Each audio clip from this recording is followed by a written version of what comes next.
WMIX Sports. Rams football on WMIX and WMIXsports.com is powered by Community First Bank of the Heartland. Welcome back to Personal Banking. Mount Vernon Rams football is also presented in part by Buffalo Wild Wings, Red Lake College, Legion Bank, One Stop Flooring America in Mount Vernon, State Farm Insurance Agent Tony Wilt, like a good neighbor. State Farm is there. Joe's Pizza of Mount Vernon, First Mid-Illinois Bank and Trust, Schmidt Chevrolet Cadillac of Mount Vernon, and also by Banterra Bank, banking with local style. The Orthopedic Center of Southern Illinois, Landers Collision Centers of Mount Vernon and Salem. Big or small, Landers fixes them all. Schmidt Ford of Salem, Allstate Insurance Agent Paul Shields, and People's National Bank. We take you to the Buffalo Wild Wings broadcast booth for the Landers Collision Center's pregame show. Mount Vernon Rams football starts now. A tough road loss for the Rams a week ago on the road at Althoff, hoping that home sweet home can yield a win for the first time in 2017. Good evening, I'm Chris Hugo. Danny Czerwinski alongside for Mount Vernon Rams football on WMIX, live video at WMIXsports.com.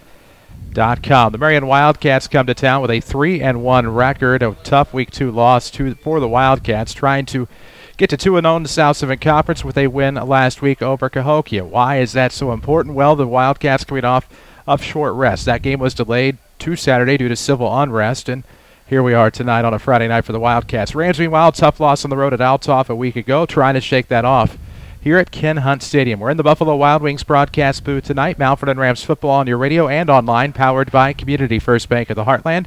This is your Landers Collision Center's pregame show. DC, obviously for this Ram team, your first time getting to see them in 2017. It's been a team that has had some bright spots along the way, but there have been some tough valleys as well. This team almost got a win in Week 2, lost in double overtime to Woodstock, but for this team, obviously it's tough. You're 0-4 coming into home, a loss tonight, playoff elimination, if you will, at 0-5 if you do lose to Marion. So a lot riding on this one tonight for the Mount Vernon Rams. There is a lot riding on this one. Obviously here at home, a second home game in the new Ken Hunt Stadium, an opportunity against Marion, which over the years in a lot of sports has been a great rivalry game. Of course, Mount Vernon does not have a win over Marion since 2008, so that's an incredibly long streak for Mount Vernon to have to go through and deal with in this losing streak to Kerry Martin's Wildcats, who come in off of the Saturday win at Cahokia in the afternoon. Kerry Martin wins his 100th career game at Marion as the head coach, and amazing how long he's been there. It's hard to put that around, but for the Rams and Mark Goodhart, you had that great game in Week 2. You come up short in double overtime, and since then kind of been punched in the mouth a little bit with Triad and Althoff. You hope coming back at home the night after the trip to Belleville last week, you can circle the wagons and you get something going in a positive way here on this very humid night on the first Friday night of actual fall season.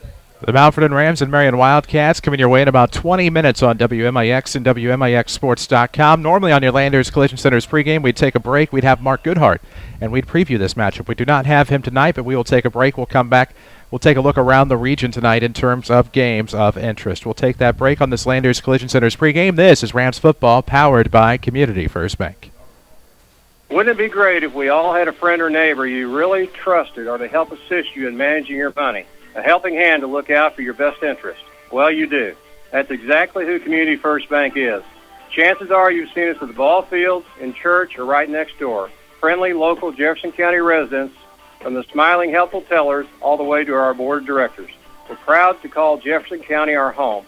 So whether you need a loan or to borrow a cup of sugar, we're here to help. Community First Bank, local matters, member FDIC. There's something for everyone at Red Lake College's 5th Annual Warrior Fest. Children's activities, a car show, and a vendor fair will cover the Ina campus from 9 till 2 on Saturday, October 7th. New events include a demo day with the RLC Golf Outlet and an open house preview day for prospective students. Listen to live music by Hot Rod Night and food prepared by the RLC Culinary Arts students will make for a great afternoon for the young and young at heart. Come experience all the RLC campus has to offer at Warrior Fest on Saturday, October 7th from 9 until 2. Back to the Buffalo Wild Wings broadcast booth. This is Mount Vernon Rams football from WMIX Sports. WMIX, WMIXsports.com. Mount Vernon Rams football against the Marion Wildcats coming your way in about 18 minutes here this evening. And it will be a warm day turned to a cooler evening. It'll still be warm and slightly unpleasant here at Ken Hunt Stadium as the Mount Vernon Rams try for their first win in 2017. Again, coming off a tough loss to Althoff a week ago. Of course, the Rams running clock affair there. The final game for Althoff at Lindenwood University Stadium in Belleville. They're opening up their new stadium tonight.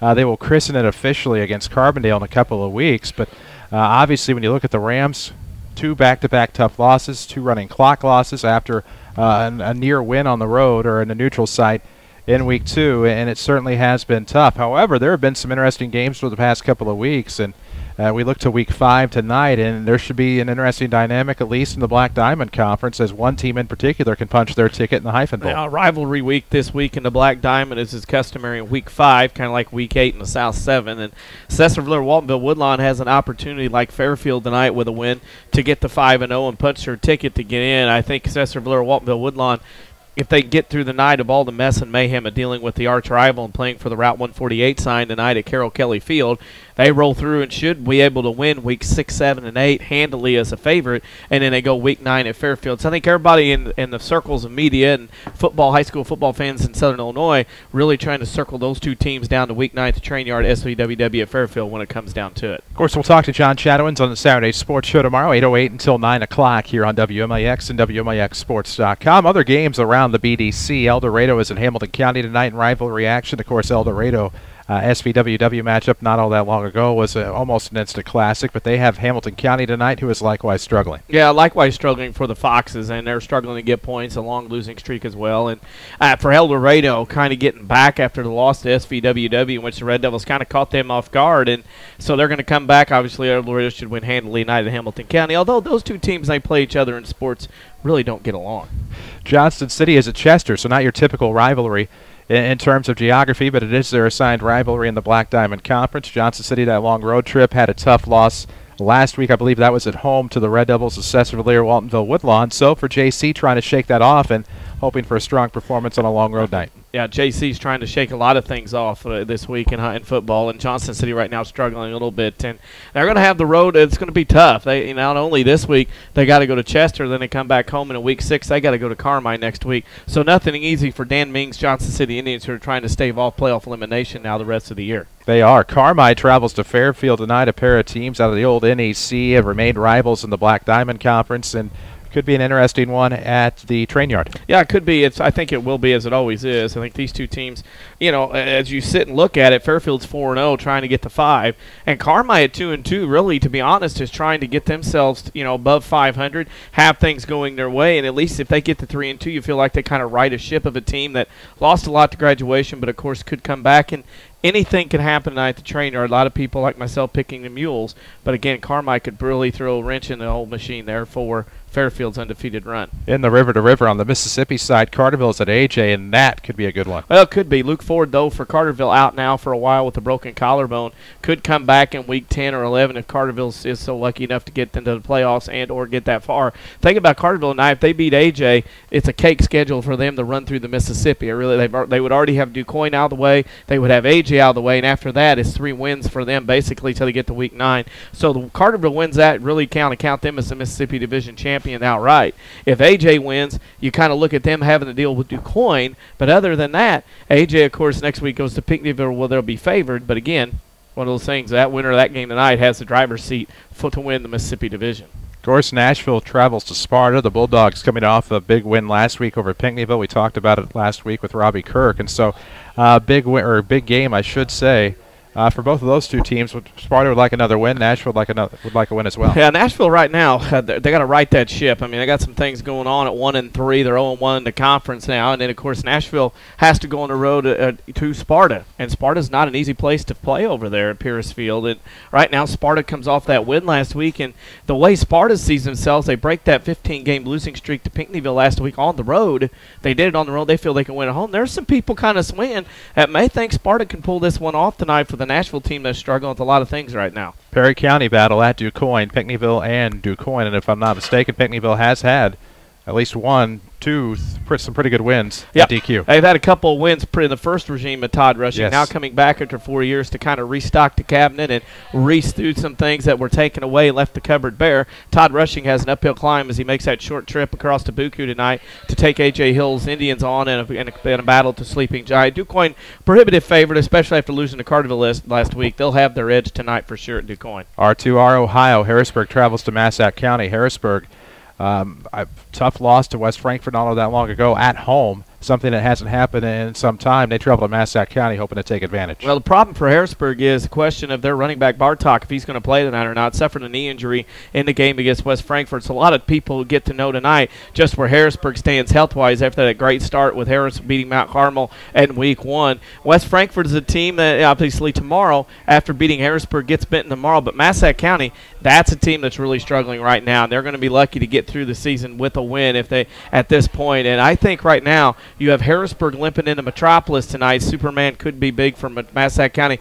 Don't be surprised if the Patriots somehow might pull this one out tonight based on the injury issues for Harrisburg right now. Of course, for the West Frankfort Redbirds, they're hosting the Benton Rangers tomorrow at high noon. Frankfort coming off of a big win against Harrisburg, and so anything can happen in that one. Well, for West Frankfort, they're in a situation where they got to go to Murphy next week. So this game here for both teams, especially the Benton Rangers, who at this point, when you look at the playoff predictions for the Ohio Division, especially Benton and Frankfort, who share a lot of common non-conference opponents, both of them have to win 6 games to get in the playoffs. Tomorrow's game is absolutely pivotal for both teams. You have to win 6. The playoff points don't work out because some of their non-conference foes they share just don't have enough wins already and don't have enough points for them through Week 4. It will take 6 for these two teams to get in. Benton and West Frankfort both need that win tomorrow. Last year, same setup. Frankfort came into the game 3-1, went to Benton. Benton knocked them off. This year, Frankfort's 3-1. Benton goes into Johnson Field tomorrow at noon on Q106.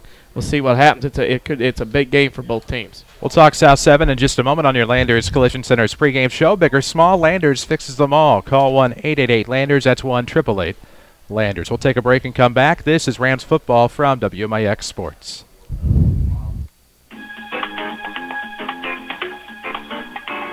Legence Bank would like to wish all the local Southern Illinois teams and coaches much success in the 2017-2018 academic year. Legence Bank proudly supports you on and off the field. Legence Bank, member FDIC, building stronger communities in Southern Illinois since 1906. That's Legence Bank. Hey, Pete, how's life with your 3-year-old? Well, she's got a lot of questions. Why? I see what you mean. And I bet you have questions about life insurance. Why? Well, because you need to protect your family. Why? An Allstate agent can give you simple answers about life insurance. Plus, when you apply, you'll get a free biometric wellness report with recommendations for leading a happier, healthier life. Why? I mean, that sounds great. It's good to be in good hands. Ask Mount Vernon Allstate agent Paul Shields about life insurance today. All right, listen, we didn't invent lunch. No, we're not really in that line of business. But we did make lunch better because we are in that line of business.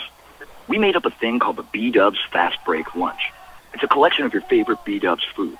And as we all know, a lunch with your favorite food is a better lunch. It sounds simple, but it's taken ages for mankind to arrive at this solution. Sorry we weren't involved in this lunch situation sooner. Buffalo Wild Wings. Wings, beer, sports. Watch the Rams online at WMIXsports.com. Powered by Rend Lake College. AM 940, 96.5 FM, and WMIXsports.com. Tonight, the Mount Vernon Rams and the Marion Wildcats. This is your Landers Collision Center's pregame show. Welcome back to the Buffalo Wild Wings broadcast booth tonight around the South 7 Conference. Obviously, you have the Rams and Marion. We'll talk more about that in just a moment. But Centralia travels to Althoff. They're opening up their new stadium. It will not be the official christening of the stadium. That'll come in a couple of weeks when they have ceremonies and whatnot against Carbondale. However, they will open it up tonight against the Centralia Orphans, and obviously no love lost there. However, we have a lot of love for the national anthem. We'll stop to honor America. We'll take a break and come back, talk South 7. This is Rams football powered by Community First Bank. With the housing market picking up and rates still low, now is the perfect time to purchase the home of your dreams. Hi, This is Joy Strader, mortgage specialist from People's National Bank. People's National Bank has several different programs to choose from to help get you in the home of your dreams. Stop by and see me at 413 South 34th Street, Mount Vernon, Illinois, or apply online at peoplesnationalbank.com. People's National Bank, serving Southern Illinois since 1909. Member FDIC, equal housing lender. Loans subject to credit approval. According to FoxBusiness.com, automobile insurance providers estimate that on average, a person will experience 3 to 4 auto collisions in a lifetime. So the big question is, how do you know where to bring your vehicle after you've been in an accident? This is Chase Landers from Landers Towing and Collision Centers in Mount Vernon and Salem. It's easy for me to say that Landers is where you should always consider anytime you suffer damage to your vehicle. And here's why. Not only do we offer limited lifetime warranty on all repairs and refinishes, but we also complete the repairs using the highest quality refinish products the market has to offer. Landers is also a direct repair facility for most insurance carriers, and in many cases provide a courtesy vehicle or easier access to a rental. We understand what it's like to be in a bind. If unfortunate circumstances fall upon you, we offer prompt RV collision repair services, towing, and heavy-duty towing and collision as well. That's why we feel comfortable saying we're the best. So come see the professionals in Mount Vernon and Salem, or feel free to look us up at landersauto.com. Big or small, Landers fixes them all. Call 1-888-LANDERS. That's 1-888-LANDERS. This is Mount Vernon Rams football, powered by Community First Bank of the Heartland. AM 940, 96.5 FM, and WMIXsports.com. Chris Hugo, Danny Czerwinski alongside Audrey Southard back at the Mount Vernon studio tonight. Your WMIX sports team. Can't forget about Hunter Schrader here in the Buffalo Wild Wings broadcast booth, taking care of the video at WMIXsports.com. We had teased the South 7, went to break, came back, interrupted by the national anthem, and that's okay, but we will talk the South 7 Conference in Week 5 now. Centralia Althoff, obviously no love lost between the two teams in the South 7. They play each other tonight at the new Althoff Stadium. Don't know the name of it yet, but they're playing there at the high school. First varsity game ever on the campus of Althoff Catholic. Yeah, first campus game. Mount Vernon, they won't get to see that now until 2019, except for the lower levels next year. But Althoff and Centralia, and be real honest, and try to be honest with people here on the air, is the fact they just don't like each other. I mean, it is not a fact of, well, we're playing this team tonight, we don't like each other. It goes through all sports, especially basketball and football, and the issues over the years of football games, the old Evers Field and new fields now. So this is one of those deals where Althoff being at home, they had the big prep rally today over there, local TV station and everything else. So they're fired up. They're at home. They're at new. Centralia's going to have to take a rough shot edge over there and try to bring that upset on the visiting turf, and try to ruin the, I guess, would be the preseason game for the new facility, with Carbondale Week being the one they christen it. But a very big game. Althoff at home is going to be very tough to knock off. Of course, Cahokia is at Carbondale tonight. A Carbondale team that is much improved in 2017. Cahokia comes in off of a tough loss to Marion, 35-32, I believe the final score just 6 days ago. Again, that one was postponed until Saturday due to some of the civil situations in the Metro East and in the Gateway City itself. But pushed it back to Saturday at 2. Marion comes out of there with a win that I feel that Marion needed probably. Well, Cahokia obviously needed it, but Marion really needed it. Yeah, Marion needed it to get back to 2-2. You know, Marion had that stretch there, losing to Dunlap and losing to Highland. And it's a case of being 2-2. Now they get the win. They get Kerry Martin his 100th at Marion. And then the fact that Cahokia is playing very well. I think even going on the road tonight, Cahokia gets to go on the road too. Carbondale, Brian Lee's program's on the upswing. I don't know if they've got enough to go against Cahokia tonight. I think the Comanches should win this one, and Cahokia will be looking forward to next week when they come to Centralia, and a tough stretch for them being on the bus of these 2 weeks. Yeah, a lot of tough matchups loom in Week 6 as well. Althoff, Marion, Cahokia, Centralia, Carbondale comes here, and it was a never-ender last year at Blyer Field. I believe the two teams combined for well over 100 points. 76-51. Oh. Never forget it. Oh, quite the game it was, and it just went on and on and on and on, and we'll see if they counter with that next week here at Ken Hunt Stadium. I'm Chris Hugo. Danny Czerwinski is alongside. Marion, obviously a team, obviously a great program. The culture changed probably about 15 years ago. That was Kerry Martin's promise, and now Kerry Martin his 100th win with the program. Some coaches don't get 100 wins in a year or in a career. Yeah, they're obviously not going to get 100 in a year. That's impressive. That'd be one of those fantasy team things deals there. But obviously, yeah. I mean, turned it around, and we see it year in and year out. Any game that Marion goes into, more often than not, the favorite. The thing about that's happened is the culture change. I think, people think at Marion just about football, but they've had their runs in basketball. Baseball's been very successful, I think. Softball's been very good. Track and field is very good. Cross country, Ryan Godisky, now good friend of ours, both on and off the air, the new AD at Marion, now have done a very good job of filtering in and working with the wonderful brand new facilities they have there on their campus. This Marion team's unique this year because they have a small senior class, but a big junior one. They're really relying on a bunch of juniors playing their first games, a lot of them at the varsity level. Some of them played last year as sophomores. They only had 4 return on offense coming this year, and they had very few to any return on defense. So this is a team that maybe this year 5-4, 6-3, but maybe looking to 2018 with enough the experience and talent they have back next year to really be a team to be contend and concerned with as you go into 2018. Well, one of the guys that does return for Marion is Jaden Lacey, and we all remember what he is capable of. A cornerback, also a wide receiver. We'll see if he gets into the running game at all tonight. They will be missing leading rusher Caden Hilliard tonight for various reasons. So one of our players to watch over the course of this week is not going to be able to be watched because he's out for a couple of weeks for Marion, but still see how David Fletcher, the quarterback, and this team react and respond as Clayton Bastian will get the bulk of carries and Kerry Martin's offense. So interchangeable defensive line for Marion, also combined with some interchangeable linebacking core. This has always been a very strong Marion defense, of course, for many years under Jeff Sema before he went to McCracken County. But that is still a Marion defense that has found ways to respond and has always been tough. Well, they've been a bendable defense this year. I mean, the fewest points they've allowed in the game is 32. That was last week, Hokiah. Yes. 35 to Muscuda, 35 to Dunlap, 45 to state-ranked and highly touted Highland, and then 32 last week. So if there is a shimmer here, a silver lining in the cloud from Mount Vernon 0-4, they know if they get the ball, they can score on Marion because Marion's going to give up some things. They're going to give up some points in this young defense that they have. If you're Mount Vernon, you have to hold your hat on that a little bit to think you could score a bunch in that case. I think that's been the shock for me in 2017 is that Marion, so often depending upon their defense, you have Althoff this year only allowing, I believe, 21 points total now. There was 15 going into last week. Rams only scored 6. My math, that's 21. But a couple of shutouts for Althoff this year. They were a team that could gunsmoke anybody, but, I mean, their mercy rule might be 60-20 as opposed to 40-0. And it's those are the things that are surprising around the conference for me. Obviously, Centralia is very offensively stout this year. Javon Williams Jr., the All-State quarterback, is back. He already through last week was well over 1,000 yards on the ground, and that was before even taking the field for the conference opener. So obviously a lot of offensive stalwarts for Centralia as well. You got a couple people in the football quarterbacks, 4-year starters in Southern Illinois.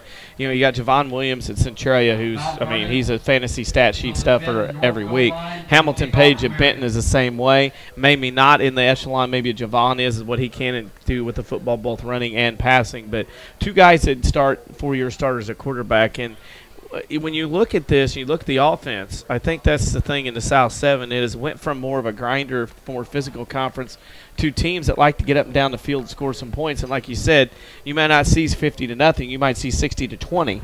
People are going to score, but that's the way it goes. Hey, what are some keys to tonight's game? Hey, you got to get over the heat. It's been a while since I've done that today. With the windows open and no AC, it's going to be hot. Expect some water breaks during the game here tonight. Teams will have to overcome it. Usually you don't have to deal with this in Week 5, but the high temperatures on the first evening of fall have thrown people for a loop. Now you go to the other things. You got control the pace of the game. You don't want Marion coming out here playing 7-on-7, run up and down the field and getting things done. And you want to try to slow that, and you got to limit the Marion offensive chances. You don't want them to have 6 or 7 possessions a half. You want to try to keep that under control, keep things quiet, and limit their offense, and don't let them get up and down the field and score a bunch of points. Absolutely. As we will see the Mount Vernon Rams take the field, at least you will on WMIXsports.com if you are watching online. The Mount Vernon Rams and the Marion Wildcats tonight. I'm Chris Hugo. Danny Czerwinski is alongside. We've already had the national anthem, and we are about to get underway here tonight. Glad to have you for your Landers Collision Center's pregame show. Big or small, Landers fixes them all. Call 1-888-LANDERS. That's 1-888-LANDERS. We're in the Buffalo Wild Wings broadcast booth for Mount Vernon Rams football, as always powered by Community First Bank of the Heartland. Community First isn't just their name, it's what they believe. Community love.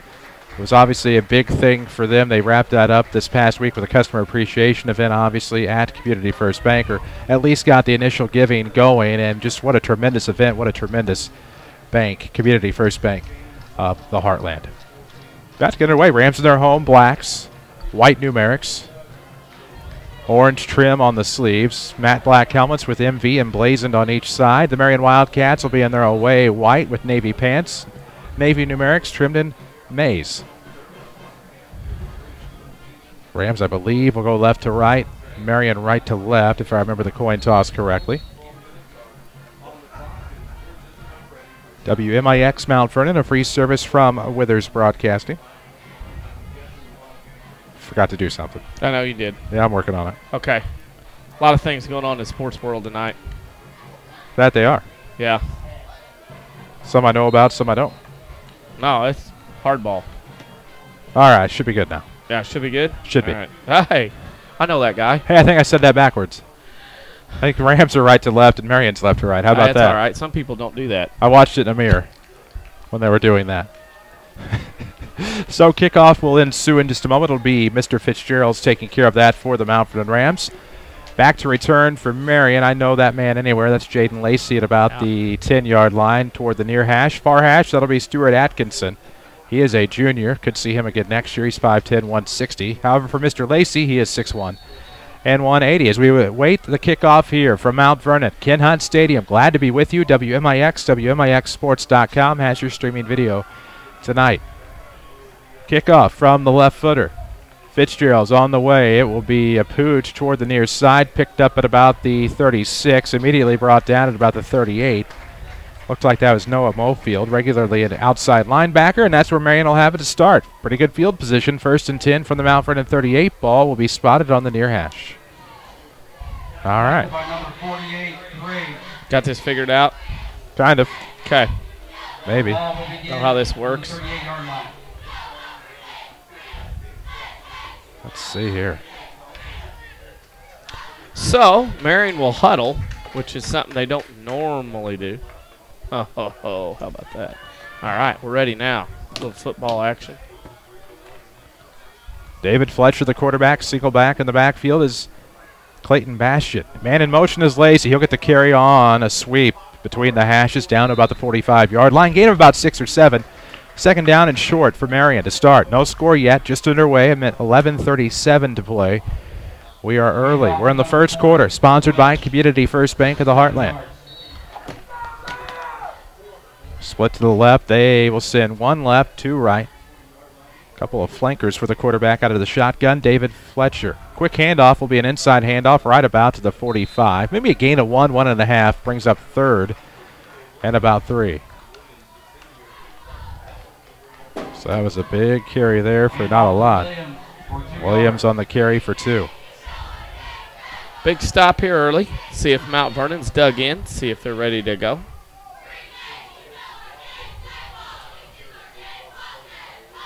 Two to the left, 1 to the right for the Marion Wildcats. Fletcher, the quarterback. A back on each side. 10:50 left to go in the first quarter. And this is going to be a carry up the left side. Man, not on my roster. Rico Williams again. Got to the outside near the sideline. I don't think he quite got to 1st down yardage. Could be 4th and short unless they measure. Number 8 for the carry. 4th down. 4th and a yard. 4th and short for the Marion. First big stop. Mount Vernon did a tremendous job stringing that out up the left side from the linebacking core. And Mount Vernon now, of course, number 1, don't jump. Make Marion snap if they truly are going to go for it here. It looks like they are. So 10:14 left in the first. 4th and 1 for Marion. Maybe try to get the Rams offside. Nope, inside handoff, power back. He has a 1st down and more. Up the right side, this is Rico Williams again down to the 40. He's between the hashes, falls at about the flag on the sideline, fell at about the 37-yard line. Gain of about 13 or so if it sticks. Yep, 1st down. No flag. Sideline warning. Sideline warning. Let's see who they got on the Mount Vernon sideline, which is interesting because I don't see anybody standing and doing anything. And they're saying you got to be behind the coach's line, which is kind of – they're still talking now right now. That side, the official on the Mount Vernon sideline is really letting them have it right now. 9:59 left to go. We are in the first quarter. No score. This will be another carry to the left side. Off tackle for the Wildcats. Tripped up. Looked like that time Jaden Lacey. So Lacey got the carry that time. Wondered if we might see him in the running game. We do. And with 9:50 left to go here in the opening quarter, the ball will be on. That'll be about the 27-yard line. It'll be 1st and 10 for the Wildcats. 9:50 to go in the first, no score. So it moves the change, fresh set of downs. Now in motion, this will be a motion penalty. Because as soon as I started to say the name of the guy in motion, there was somebody else in motion at the same time. Yeah, double wing being converted and taken care of there by Marion. Very tight formation, something you don't normally see from Kerry Martin teams. And it'll go as a motion penalty on who? Mount Vernon, offside. Oh, really? Maybe that's why there are a couple of Marion guys in motion. Referee comes out, nothing doing. I guess nothing going on because the chains never moved. Okay, 1st and 10. Marion with the football between the hashes, moving left to right. 9:43 left to go. We're in the opening quarter, still no score. All of the action is powered by Community First Bank of the Heartland, Mountford and Dix, Woodlawn and Ina. Send a guy in motion, right sweep. This will be Rico Williams again. Found a seam at about the 20, inside the 15, outside the far hash, near hash rather, to about the 18-yard line. Very lucky that was not a horse collar. The way he was tore down there from the back. It's the kind of deal that tears up knees, legs, and hips. And so that will be a first down carry, premium spot at about the 14-yard line. 1st and 10 now for the Wildcats. Fletcher the quarterback. Double wing here for Marion. Fletcher lets the play clock. Actually, it's off. They're keeping it on the field. He'll keep it himself. He'll go right up the middle inside the 10. Has touchdown yardage as he's past the goal line. And now 6-0 Marion with the early lead right on up the middle. Touchdown. Really not much into it, just a quarterback draw. And he was able to get pretty quickly on the 14-yard run, and Marion breaks out on the board first. Not much resistance up the middle that time from the Rams. So 9:06 mark of this quarter. 6-0 Marion Wildcats on top. They will go for the point after attempt. So Fletcher pulls double duty. He's looking to get all 7 points. Holder is Jake Welch. The kick is up. Dang. It's good. He's got a foot, too. Yeah. That's 7-0. Extra point is good. 7-0 Marion. So with 9:06 left to go in the first quarter, the Marion Wildcats get on the board first. Now we get to see the Mountford and Ram offense. Get to see Nick Malone and all of his 500-plus passing yards this season. See if the Rams get something done on the ground. They were bottled up by Triad and didn't have much luck against Althoff either. New look running game for this Ram offense. 9:06 to play in the first quarter. 7-0 score. Marion.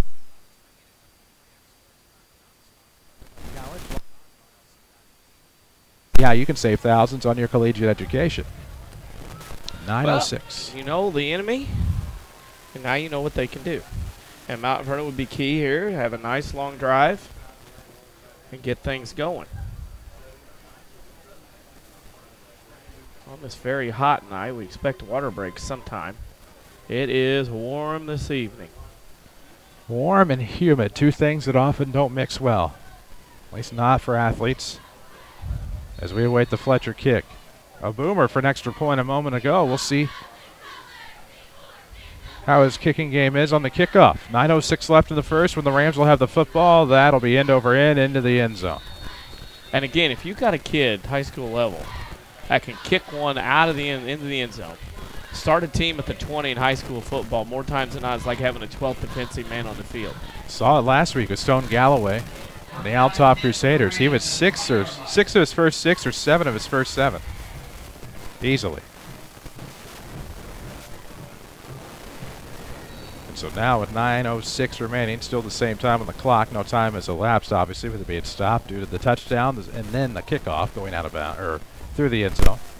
1st and 10 for the Rams from their own 20. Between the hashes on the spot. Pistol set here for Nick Malone. Looking for the quick turn to the right. He'll complete one. Uh-oh.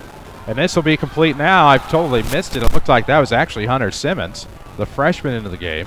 A little throw out into the flat. And then Simmons, the other quarterback, throws down the field. Once I realized the number, I should have realized what was coming. They were looking for Span at about the 40-yard line. Amir couldn't hang on, and he had everybody beat. Yeah, everybody was beat and handled. All they do is make the execution of the play, and it was trouble brewing. So now Sursa to the right along with Isaiah Dameron. 2 to the left now for the quarterback, Malone. Lone back in the backfield behind the QB. In motion will be Sursa left to right. Now the handoff inside to Cade Scarborough. Not going to get much here. Shy of the 20, may have lost a yard. It'll bring up third and about 11. With 8:53 left to go in the first, still 7-0 Marion. This is the Rams' first drive of the game. Man, if you're a Marion defense is looking for maybe a little momentum, a little puzzlement, this is the kind of game you want to have where you get the defense to get some reps, get some looks, get the opportunity to help Mount Vernon hold them down. Span and Maxwell to the left, to the right. Dameron and Sursa. The back is Scarborough, and this pistol set behind the junior quarterback, Nick Malone. We saw the freshman Simmons very briefly a moment ago. In motion into the near slot goes Sursa. Looking to the left side, dropping a pass. Nope. Ooh. Thought that one was going to be cleanly picked off by Noah Mofield. Pardon, I got distracted by myself for just a moment. Mofield just ran a perfect angle to the football to get between the intended target on the near side, and the Rams will have fourth and long. Field work there that time. You could tell the cornerback had a good read on the play. Number 1, 2, quarterback from Mount Vernon really looking, staring at the receiver, the area he's going to throw. And when you do that, cornerbacks will read on that, and Marion couldn't come up the interception. Lucky for Mount Vernon, it wasn't a pick six going north.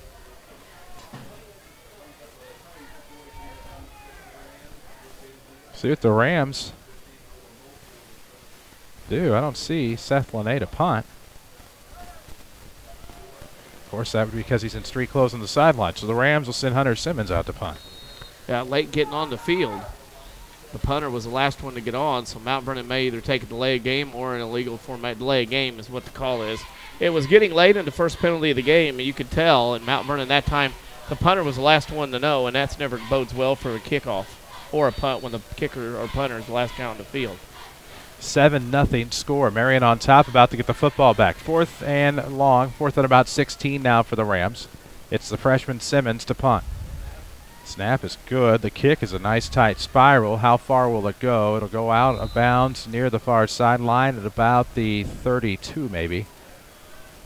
We'll see where they spot the football, but Marion's going to have great field position here. Still plenty of time to go the first quarter. Who will be our next Good Hands Ram of the Week? It's Nick Malone this week. For whatever reason, the scheduler on Facebook didn't work for me, so it's not on there right now. We'll get that up there later tonight.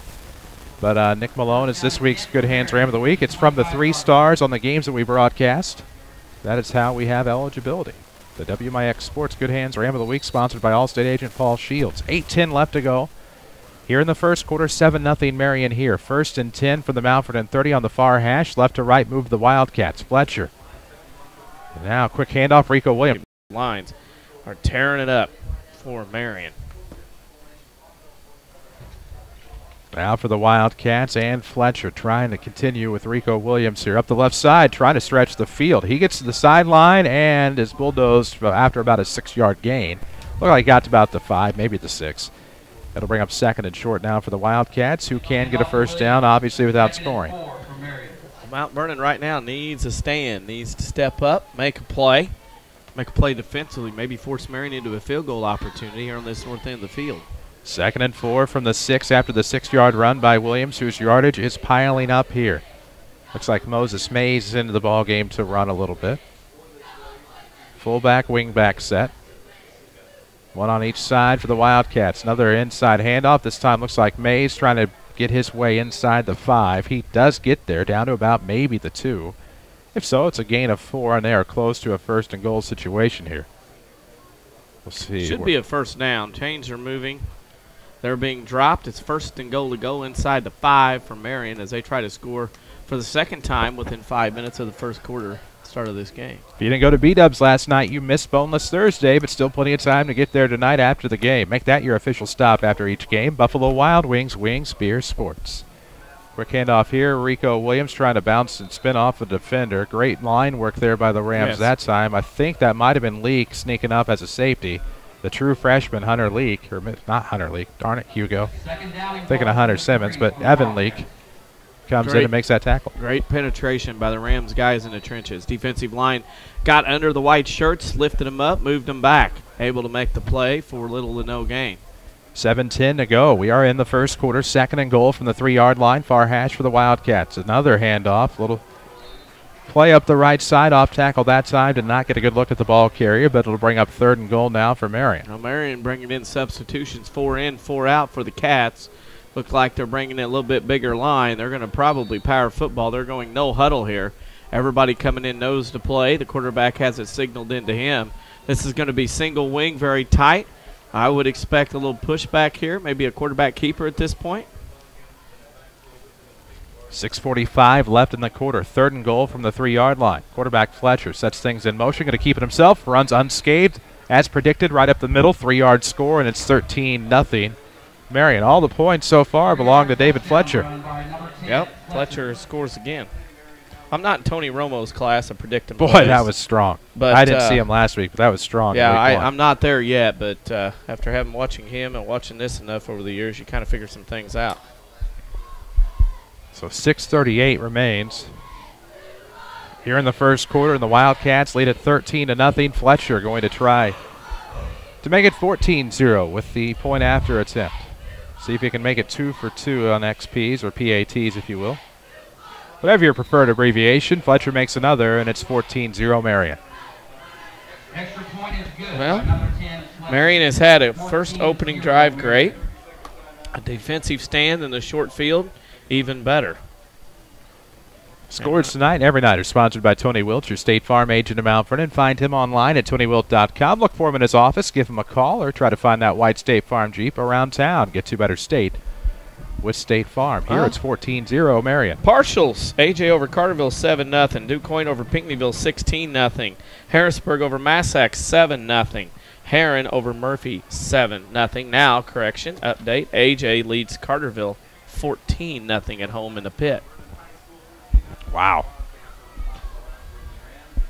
AJ so far, and I know without Luke Ford, Carterville is. Played with that broken, or that bone issue for a while. Yeah, quietly AJ is good. I think offensively AJ is very good. I think defensively is where they lack a little bit. But as the case may be, you get that win, and AJ goes to Pinckneyville next week. They're 6-0, and they're looking at DuQuoin week 7. Here the Rams are looking at a 14-0 deficit over the under the Marion Wildcats, if you will. It'll be Maxwell into the end zone, wanting to run it out anyway. Why not? No, it's. I'm sorry, that was you watch Dameron. TV on Sundays, you see that happen. College football, you can't do it. So the Rams started from the 20 again. 2 for 2 on touchbacks is Fletcher, by the way. So 6:37 left to go here in the first quarter. 14-0. It's the Marion lead. Can the Rams get it going here? Marion's defense has stood through one test so far. The Rams back out on the field. 1st and 10 from their own 20 after the touchback. The ball is between the hashes on the 20-yard line. Rams will send Span split left. Sursa and Dameron will go to the right. Nick Malone, the quarterback here with the back. Cade Scarborough in the backfield. Malone wants the snap. There it is. Another handoff. Scarborough fights off a defender. Gets past the 20 now. At least past the line of scrimmage for a gain. Down to about the 24-25. Makes it 2nd and 5 or so for the Mount Vernon Rams. 6:26 left in the first. Good 5-yard gain. Mount Vernon needs anything positive they can get moving the football, and that's what they got it there on that 5-yard gain. So cut it in half on the run. Scarborough has just not had a lot of long runs this year. That was a good 5-yard run to get the drive started. 2 left, 2 right for Nick Malone. Out of the pistol, Scarborough the back. In motion is Sursa. Trying to sweep left to right. I thought we might have had a fumble in there somewhere. Rams may have recovered. And that was Malone at least getting it back to the line of scrimmage. It'll be 3rd and 5.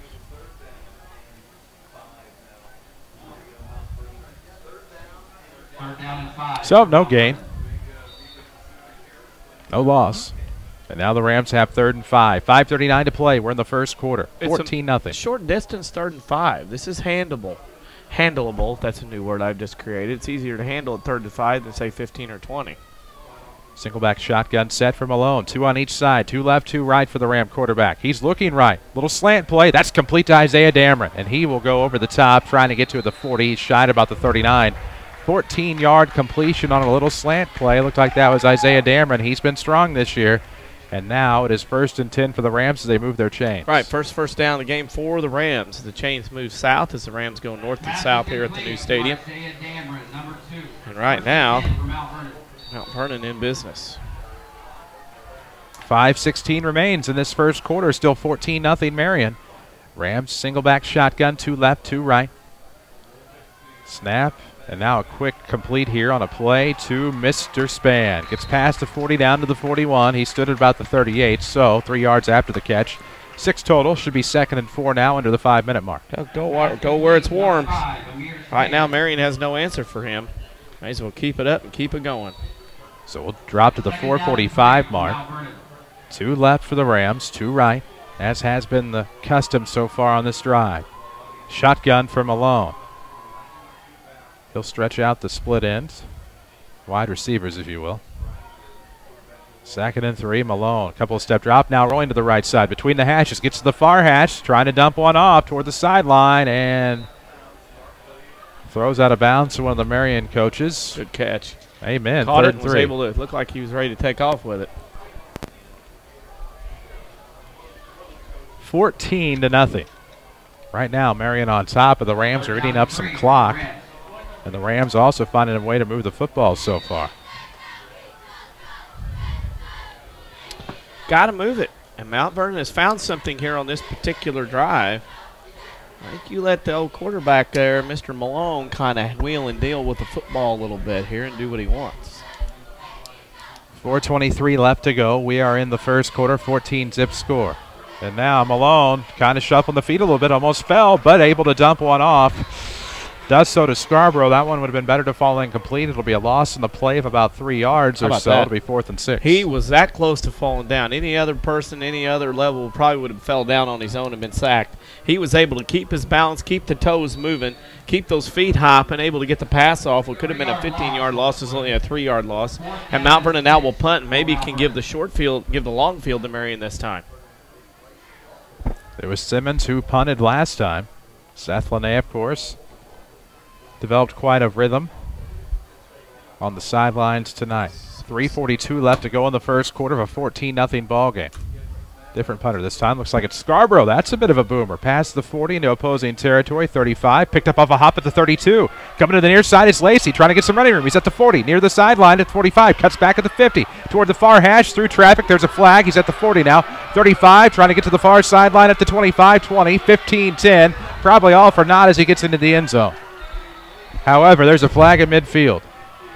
Yeah. That would be roughly a 65 or so, 62, somewhere in there, touchdown return on the punt. However, I believe there is a hold bringing this back or a block in the back. Come on back, as they say. Fun to call, but all for naught. Kokia leads Carbondale 6-0 late first down in Jackson County. Comanches, I'm not going to say they've fallen on hard times. Struggled somewhat last year under Coach Clay in his first year. Back for his second season. Well, speaking on a different topic while we have a break here, we send out our thoughts and prayers and well wishes to the good folks at Mattoon High School and the community who've had to deal with that tragic event this week. So we go there a lot with basketball, Absolutely. baseball, and whatnot, and deal with Mattoon at different places along the route here at WMIX. So we wish that school and community our best well wishes and thoughts and prayers with them during their tragic event this week. Yeah, and of course we're always friendly, always good to us, and certainly don't want to see that happen anywhere. And our thoughts and prayers obviously with those impacted, because the impact will be longer than just what happened the other day. At the 41-yard line. So it'll be back to the 41 in Marion territory here. Mater Dei is beating Bree Central 20-0 in the first quarter in the Milk Bowl. Half of Breeze will be happy tonight. Well, I wonder if they're back to full strength. Part of them. They're missing Albers, their quarterback. Fitting name for Clinton County, by the way. AJ, I believe it is Albers. So for Marion, going to spread it out a little bit this time. 2 left, 2 right out of the shotgun for Fletcher. And now the whistle indicates play can go, and we're going to have a stoppage here. Can't imagine. Guy on the near sideline blew the whistle. Guy in the white hat is going to let the quarterback know that he's in charge of the game. And the guy in the white hat delay a game on Marion. That's interesting. I'm surprised it was that quick, to be honest. No play clocks tonight. Yeah. Being kept on the field. How could that be a delay on the game when the offense was out there ready to go? Off the punt penalty. Okay, good. Kind of wondered that myself. All right. Okay, I'll be quiet Sometimes now. I realize I don't know enough to question. I do. Two left, two right. Out of the shotgun. Fletcher rolling to that far side. Oh, off of the hands. Uh-oh. Tough play there. Adam Erb couldn't come up with it. I know what I'd tell back in the day. Tom Landry would have seen Adam Erb come to the sideline and say, "Did you drop that pass?" "Yes, Coach, I did." "Take your gloves off." That's what would have happened in the days of Tom Landry. There wouldn't have been any wearing the gloves. Community First Bank believes that local matters. Local people making local decisions for friends and neighbors. Community First isn't just a name. It's who they are. 14-0, Marion on top. We're in the first quarter from Ken Hunt Stadium in your Buffalo Wild Wings broadcast booth. Out of the shotgun, second and 15 for Marion. Strong throw over the top. Little awkward motion that time with the defense rushing the quarterback. Intended target was up the near hash at about the 40-yard line for Marion, and I believe that was Wyatt Fox, their tight end, who came out in the slot. Boy, a lot of good rivalry games all over Illinois tonight, and all kinds of levels and all kinds of towns, big things going on. Great week of high school football, week 5. 3:09 left to go here in the opening quarter. Still 14-0 Marion. Fletcher, the quarterback. They have 3 left side, tight on the right. 2-step drop, now a roll to the left. Fletcher might as well keep it on the ground. Nope, going to get a dump off there at about the line of scrimmage. Great breaking of a tackle at about the 45. Working to midfield, pulling the defense alongside is the Marion target. I am trying to get a number on that one. Marion has the M's on the sleeves now. It makes it a little tougher to read. The Michigan look. When you're looking Thought for it was the number 85. Yeah, Braxton Wright. All right. From my view, here at the new field, my first time being the football field in the track and 62 steps in the air, we do feel a little bit far away here. I do anyway. It's been an adjustment. Yep. 2:25 left to go. We are in the first quarter. 4th and 3 for the Wildcats. They're going to punt. Back to return. The deep man at about the 10 will be Isaiah Dameron for the Rams. 14-0 Rams trailing. Opportunity here. Dameron will let it hop at about the 15. Takes a Marion bounce at about the 9 down to the 8 where it'll bounce out of bounds. So for the Rams, they'll start deep in their own territory. 1st and 10 from their own 8. 2:07 to work with here in the first quarter. Well, Mount Vernon's been able to hold a couple of times defensively. Good news for them. And maybe a little momentum. Again, Marion, this is a Marion team that you can score on, move the football on. So it'll be good to see Mount Vernon. 2:07 to go, start a drive that takes this first quarter and runs into the second quarter. Man, you look hot. Yeah, a little unpleasant. Sweating a little bit, you know, in that pink shirt. I can see through. Yeah. The muscles are ready to go, man. Yeah. That's those nice, what color pants, gray? No, those are brownish. Brownish? Yeah. Yeah. Brown belt, brown shoes. Yeah, you're going to have to lose them. The old WMIX sports golf shirt is dry fit soaked. Yeah. 2:07 left in the opening quarter, 1st and 10. Far hash spot, Malone back to pass with a foot in the end zone. Completes one just beyond the 10. Good spin move by Dameron. He's on that far side, but can't get to the 15. Still a gain of about 4 or 5 for Isaiah, and he is pretty stout so far. WMIXsports.com, there's the highlight of the week. I don't get to vote on it, but hey, that's got to be close.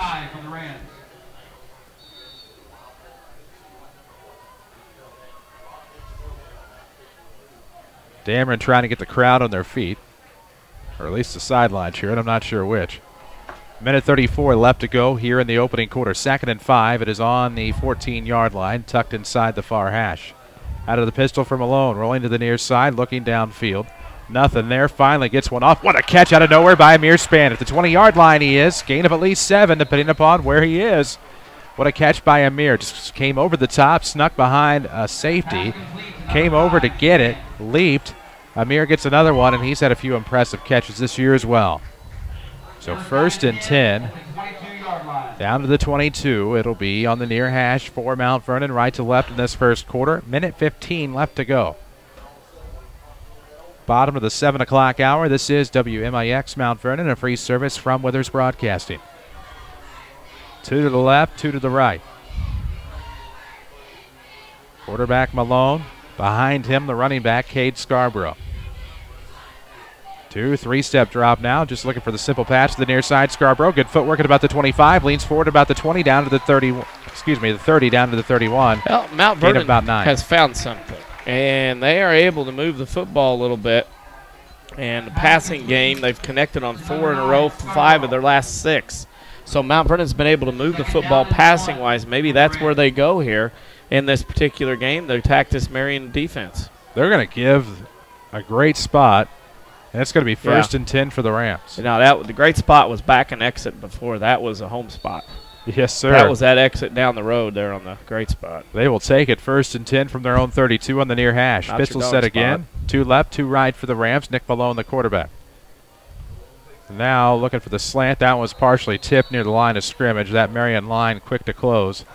And now it'll fall incomplete. It'll be 2nd and 10 with 24 seconds left in the first. Well taught defensive technique there for Marion. If you can't get to the quarterback, you time your jump and try to get in the way of the passing lane, and that's exactly what they did there. 2nd and 10 now for the Mount Vernon Rams with 24 seconds to go here in the first quarter. 14-0. Marion with a couple of Fletcher touchdowns and a couple of Fletcher extra points.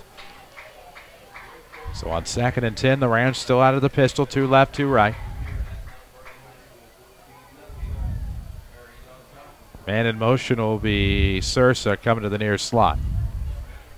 5-step drop for Malone. Now rolling to the right side. Has some running room. Able to get a throw off. This is going to be a battle there. Almost picked off and then almost tipped again at about the 35 in Marion territory. It'll fall incomplete. 15.4 seconds left and bring up 3rd and 10. That's triple coverage back there. No big thing. He tried to throw through. Into the first quarter, Koke over Carbondale 12-0. Centurion Althoff tied at 7 into the first quarter. Quick Tony Wilt scoreboard update for you. He'll sponsor the one later tonight at WMIXsports.com.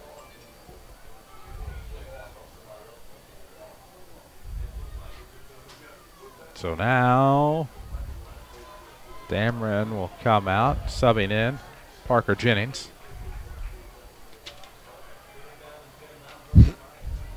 .4 seconds left to go. Malone is the quarterback. And now we will have a flag. What do we got? Delay of game from the back judge, who is far enough back.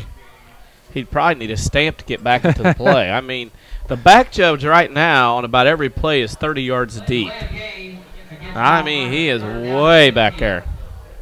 He's almost so far back, I think 148 is in front of him.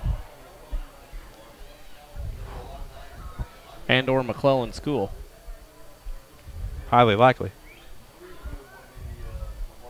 Whew. Can't believe we got a sideline warning and my guy wasn't here to give it. I know. I'm almost depressed. Seen a few of those already this year. I haven't seen any in my neck of the woods now. Seen a lot of other things. 3rd and 15 out of the pistol. Let's see. Malone looking to the near side. He's at the 20 on the footwork. Downfield. Span is about. Had to abruptly stop. When you abruptly stop, your arm wants to go up, shoot the ball in the air, overshot. 21 seconds left to go in the first quarter. It's 4th and 15, and a Ram drive that had some promise stalls out late in the first quarter. Punting this time looks like it'll again be Cade Scarborough. I just thought of something. Off air. So Lacey will return. They'll kick away from him, and now it curves back to him at about the 45-46. To midfield, trying to get to the far sideline. 45-40, 35, 30, 25. Out of bounds at about the 22 or so. Either way, the Wildcats will have good field position when we come back. We've reached the end of the first quarter, and after one, the Marion Wildcats 14, the Mount Vernon Rams 0. This is Rams football.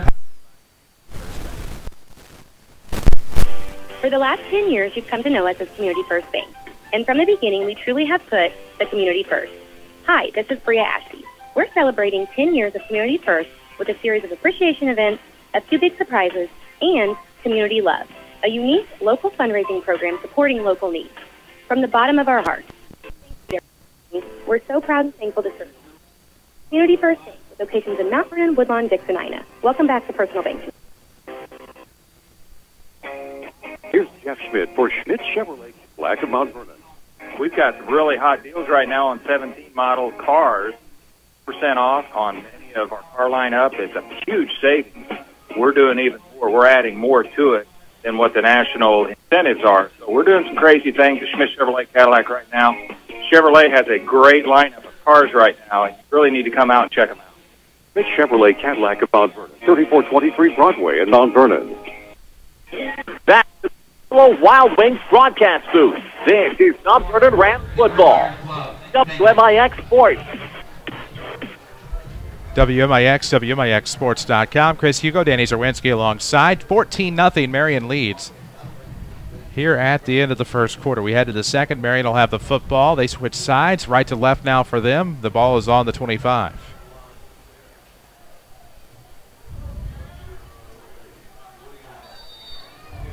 So now for the Wildcats, Fletcher the quarterback. Ball in the near hash, little handoff, nope, play action, he'll roll to the right side, dumps one off. Complete to Clayton Bastion, and now he will go between the hashes inside the 10, tumbling to about the 7. That hurt. Hard landing on this Bermuda, I call it Bermuda. Not sure, I think it's Kentucky Bluegrass, but anyway. Hard landing that time. Nice and soft out there. Wouldn't want to hit a golf ball out of it, but because it's thick. So now for the Wildcats, first and goal from the 7-yard line. Little inside handoff right up the gut. Rico Williams will score from 7 yards out. It's 20-zip Marion. He's not a bad game so far, being a fill-in guy. First guy other than Fletcher to score. By number 9, Williams. Mount Vernon being dominated in the running game. Marion is taking advantage of them quite easily in there.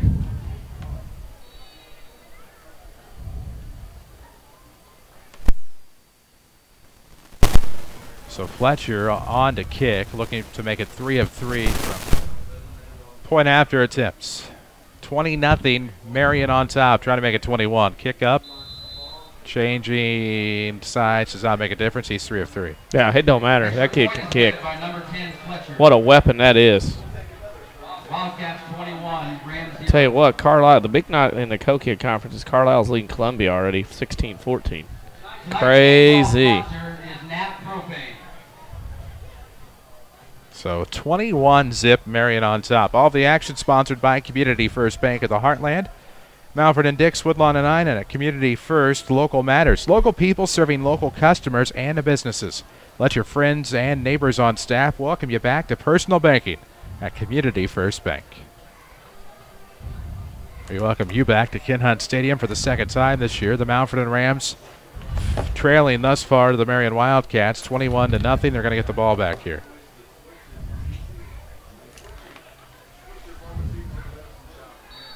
Okay. Well, Mount Vernon's going to have to make a run here. Get a drive going. They've had some first downs. Been able to move the football a little bit. Just can't get in the zone, and there's another one in the zone. End over end to about 1 yard deep in the end zone. It'll be 1st and 10 from the 20 for the Mount Vernon Rams. Local Allstate agent Paul Shields is proud to support the Rams. Call 241-0551 or stop by his office at 2100 Broadway.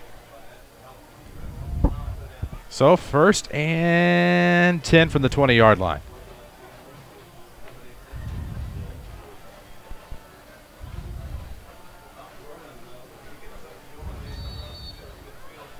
.11:42 to play here in the first half.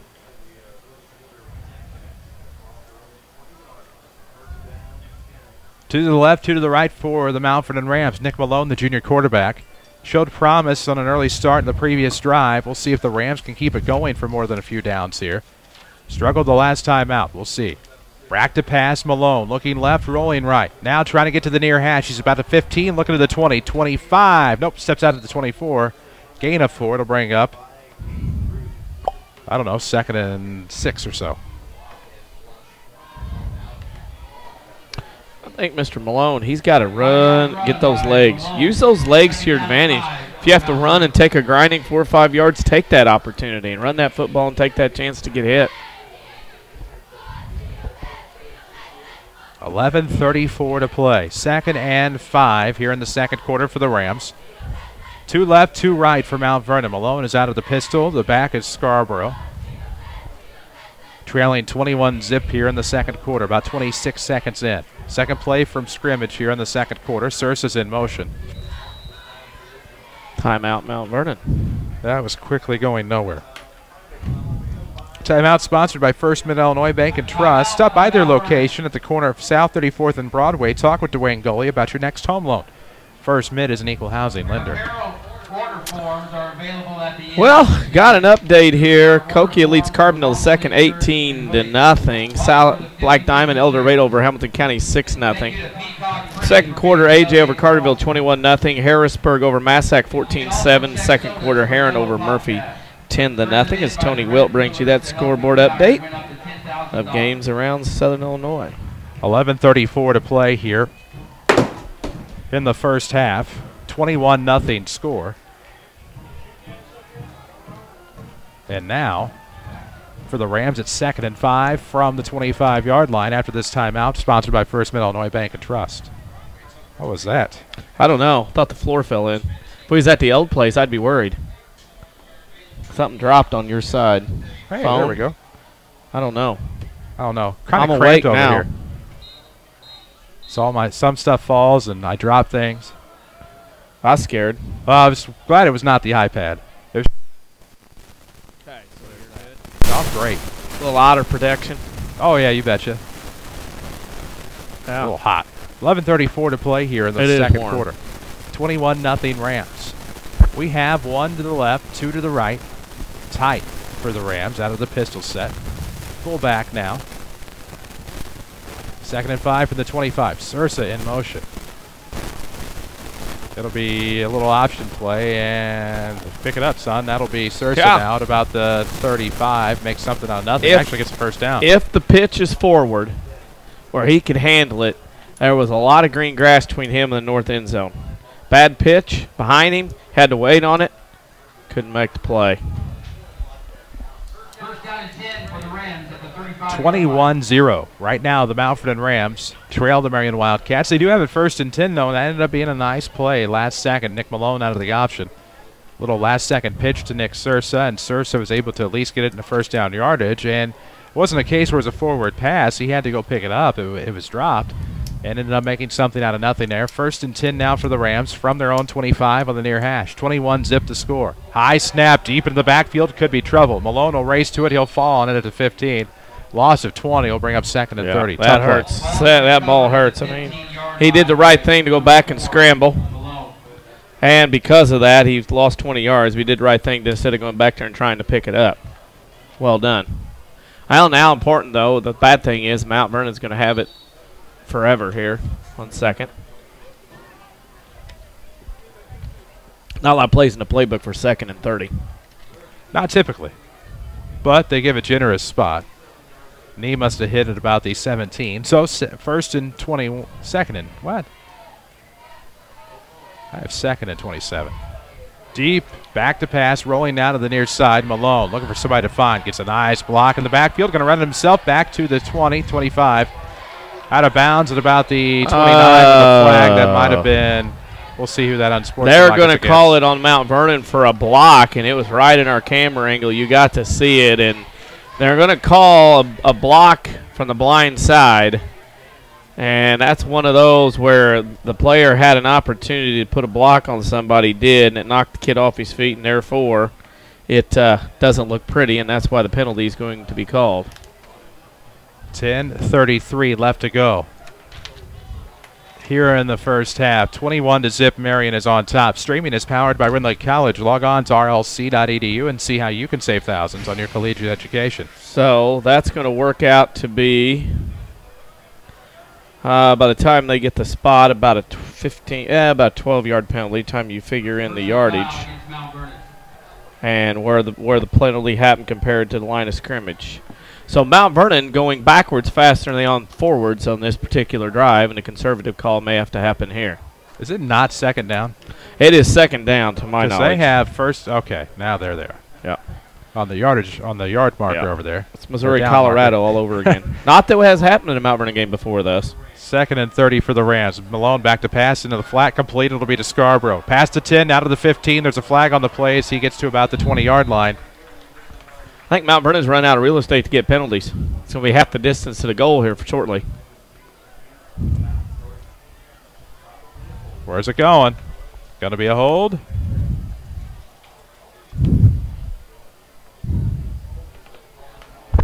Yeah, going even further Yeah, back. they'll decline that. That's a good foul. There you go. Just take the down. Yeah, take the down. So it'll be 3rd, and we're at the 21 now. So it'll be 3rd and about 20. Maybe a little bit longer. Ooh. 2 to the left, 2 to the right here for the Rams. Malone, the junior quarterback. Scarborough, the running back. In motion is Maxwell. Come to the near slot. Back to pass, Nick. Looking for something. Rolling to the near side.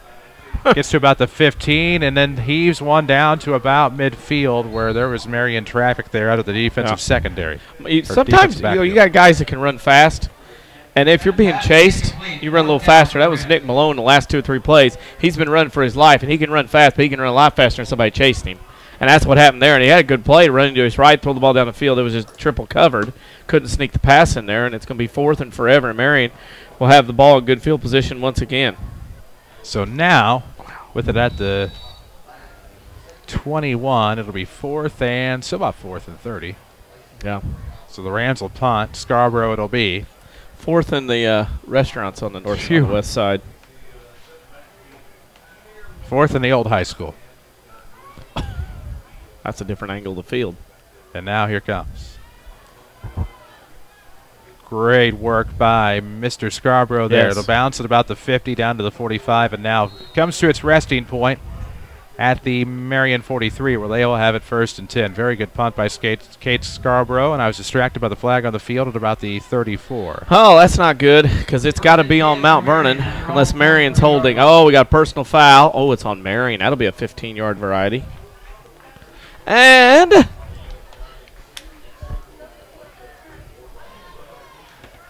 that will hamper the starting position on this particular drive, Marion leading 21-0. It feels like it should be more than 21. If you're Mount Vernon, you're blessed to be down just 21-0. You got to get something going here defensively and get something crack-a-lacking, as they say. 21-0 game, 9:44 left to go in the second quarter. Marion leads 21-0. On a warm fall night here in the King City.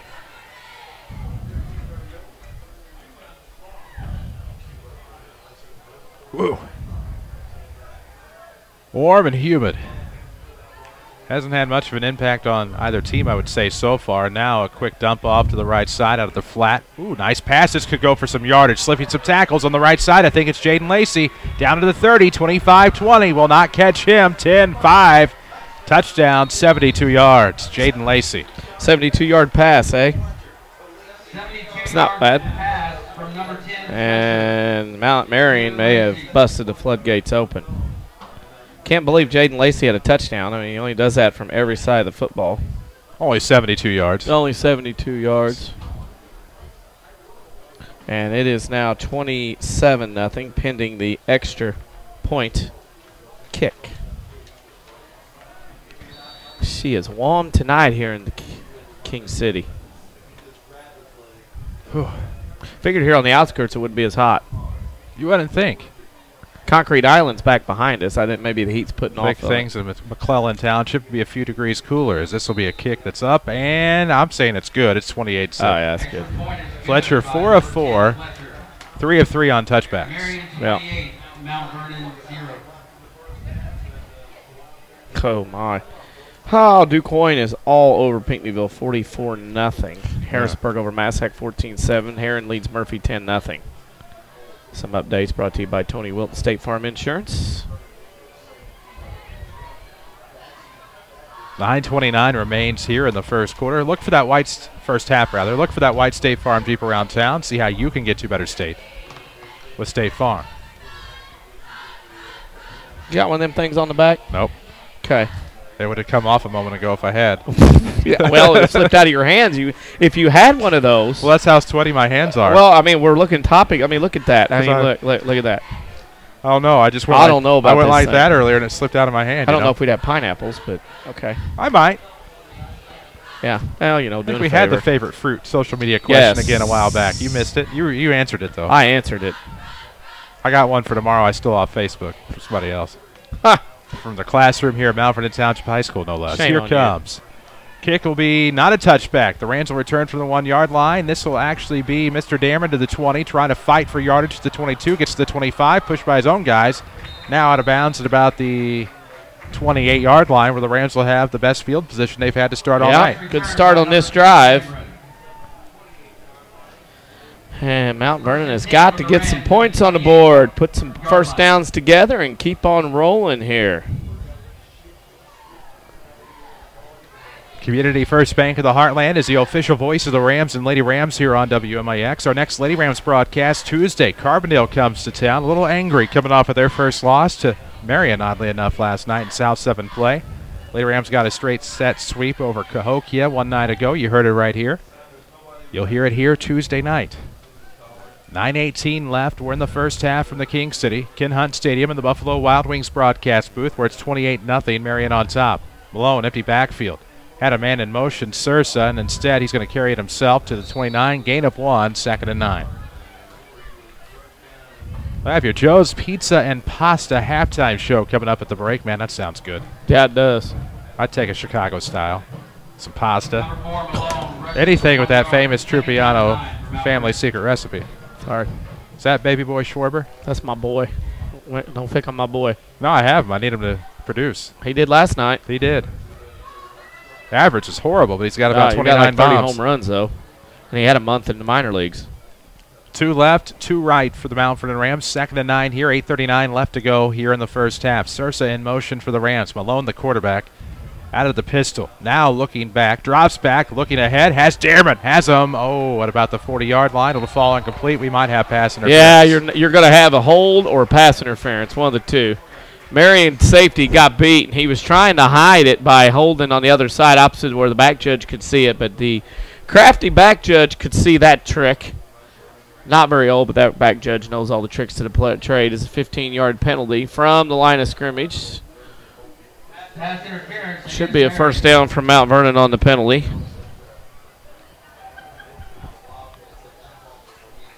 $8:28 left to go. We are in the first half. Mount Vernon trailing Marion 28-0. It's one of those nights where everything sticks to you paper-wise. You can't write without something grabbing onto you. It's the air that you wear. You don't expect that in the fall necessarily. It is fall. Indeed. Technically.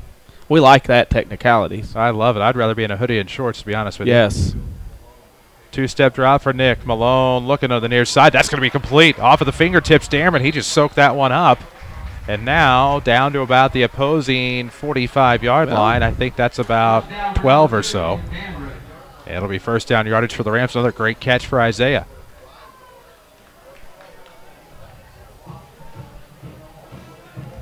Cahokia 26-7 over Carbondale. Our Tony Wild State Farm scoreboard. And Centralia trails Alta 14-7.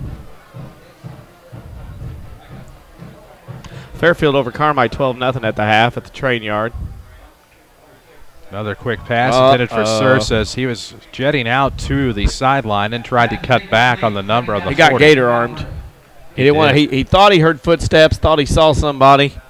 Those arms didn't go out as far as they could. Didn't happen. Paper sweating, it's so hot.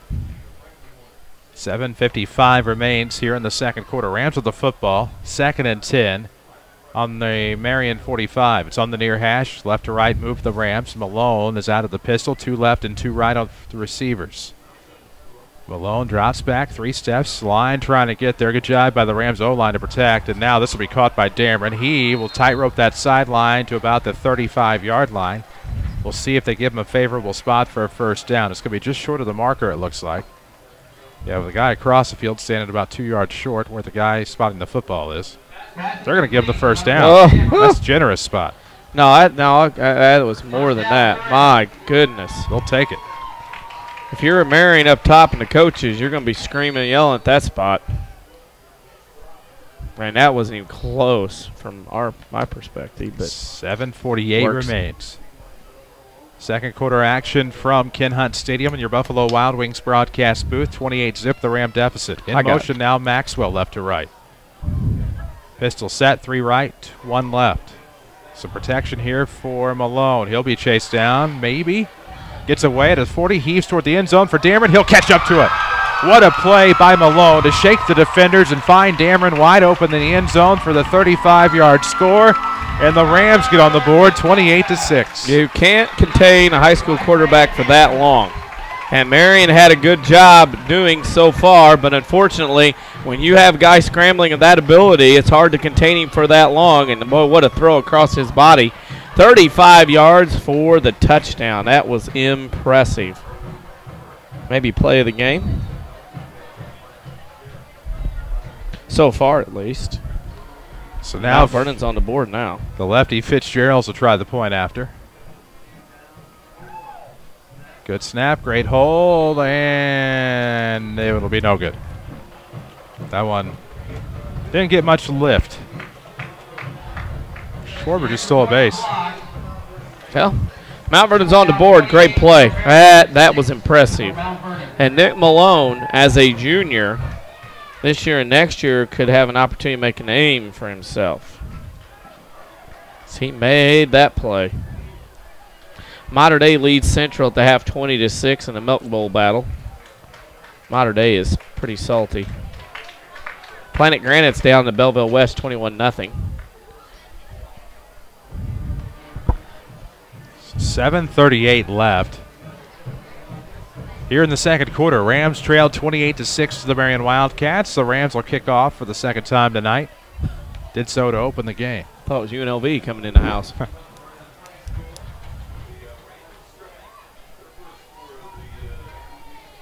Huge pass, 35 yards into the end zone to Isaiah Dameron from Nick Malone, and that gets the Rams on the board here near the midway point of the second quarter.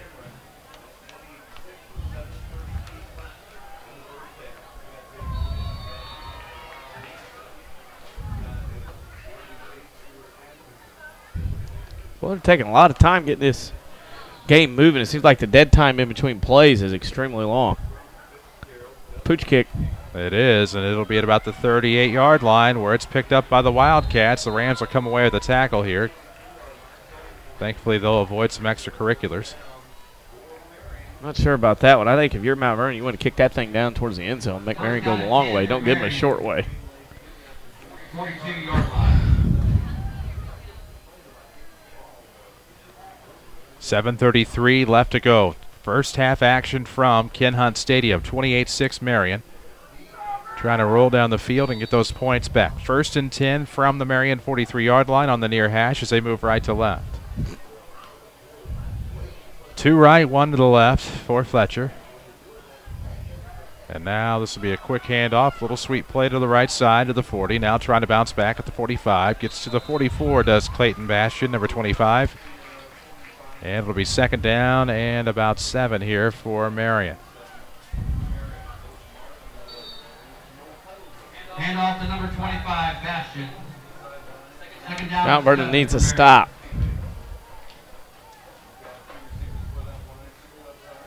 Two to the right, 2 to the left. Out of the shotgun for Fletcher with the lone back in the backfield. Into the flat, complete. This will be Rico Williams again. Has that speed. Gets to first down marker. And between the hashes, just past the 50, obviously, down to about the 47. So a gain of about 8 or so. Chains move. Mount Vernon moves along on defense, and they try it. Got to get something going. Got to make a stop to the Rams. You don't want to get down 35-7 or 6 in this case. We have 6:49 left to go in this first half. 28-6, Marion on top. Looking to strike again out of the shotgun. 2-back set here for Fletcher. Simple carry right up the middle. I think that was Bastian again to about the 45. Gain of 2 brings up 2nd and 8. Joe's Pizza and Pasta halftime show will be coming up at the break. Streaming, don't forget, it's sponsored by Red Lake College. Log on to rlc.edu. See how you can save on your collegiate education.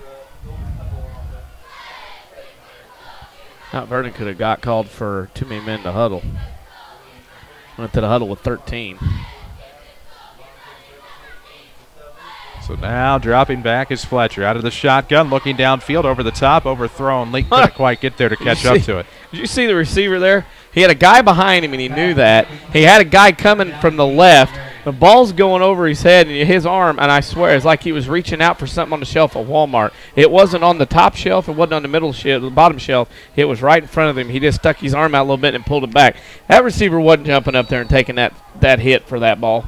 True freshman Evan Leak. Yeah, he wasn't jumping in there on that one, taking a hit job. So the Rams hoping to get a stop here. 3rd and 8 for Marion. 6:05 left to play. Drop back by Fletcher, looking downfield right side, and this one will be caught. Untouched, but a knee to the ground for Jaden Lacey. You guessed it, Lacey again. Yeah. It'll be about 28 yards. Yep. Close to that, somewhere in there. 28. And Marion knocking on the door again with their 10th first down of the first half. As we're just past the top of the hour here in the middle part of the United States. You betcha. WMIX Mount Vernon, free service from Withers Broadcasting as Fletcher getting an inside handoff here. I can't see the ball carrier. Looks like that is Moses Mays trying to run through the maze, and he gets to the 15 for a gain of 2. It'll be 2nd and 8 now for the Wildcats. 5:40 mark of this first half. 28-6. Wildcats lead this one, and they're looking to tack on a score before halftime. Try to get that one back. They just gave up. Lacey split to the left side. Bittner will be to the left slot. Adam Erbs all the way left here for the Wildcats. Backs are Bastion. And Fletcher, the quarterback. Looking to pass, going to roll to the left side. Rams give chase. Can they catch up to him? He's at the 15. Finally gets rid of one. Far corner end zone. What a tip. That was tipped out of bounds by the Rams. I can't see but half of the number. It's probably Evan Leak, the safety, number 10. And Leak comes up with another big defensive play. That's touchdown saving on the bat. Trailed the receiver just enough. Came up from behind at the last second. Stuck that arm out and disrupted the play. Well covered by the Rams that particular time.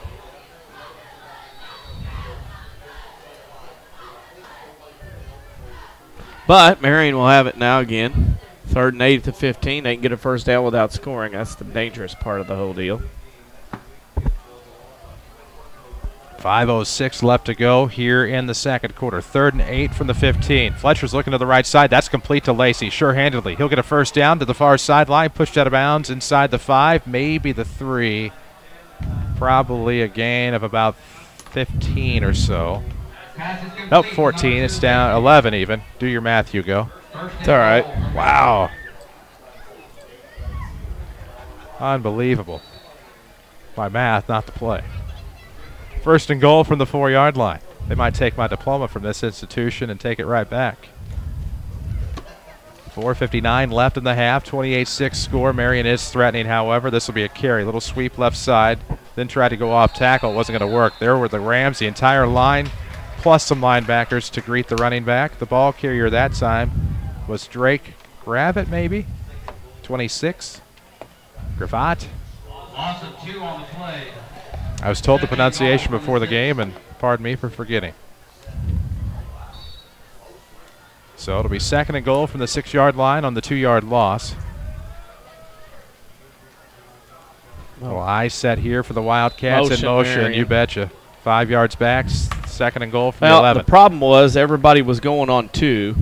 The center thought he was going on 3. Mascuda and Jersey in a shootout, 21 all. Ball start against Marion. 2nd and goal from the 11.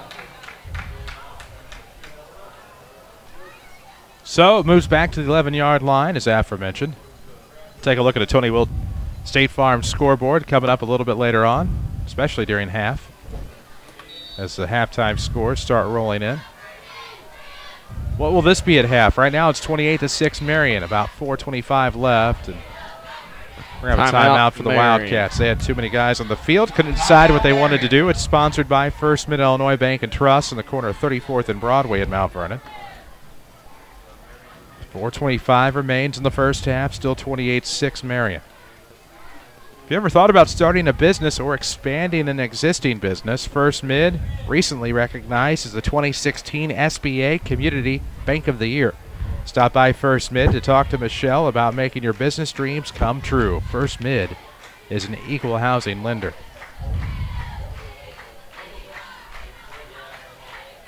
It'd be a dream come true for the Rams, I think, to get a stop here. 2nd and goal from the 11 for Marion. That was a big tackle for loss by the D-line. Makes Marion think a little bit. They're not as close anymore. They're outside the 10-yard line as they have a set 2nd and a goal to goal from the 11 now. So the Mount Vernon defense did a very good job. You can see Mount Vernon's defense has come along very nicely this year. And Mount Vernon right now needs a big stop to get things back in their favor. Halftime, Althoff leads Centralia 14-7 in Belleville.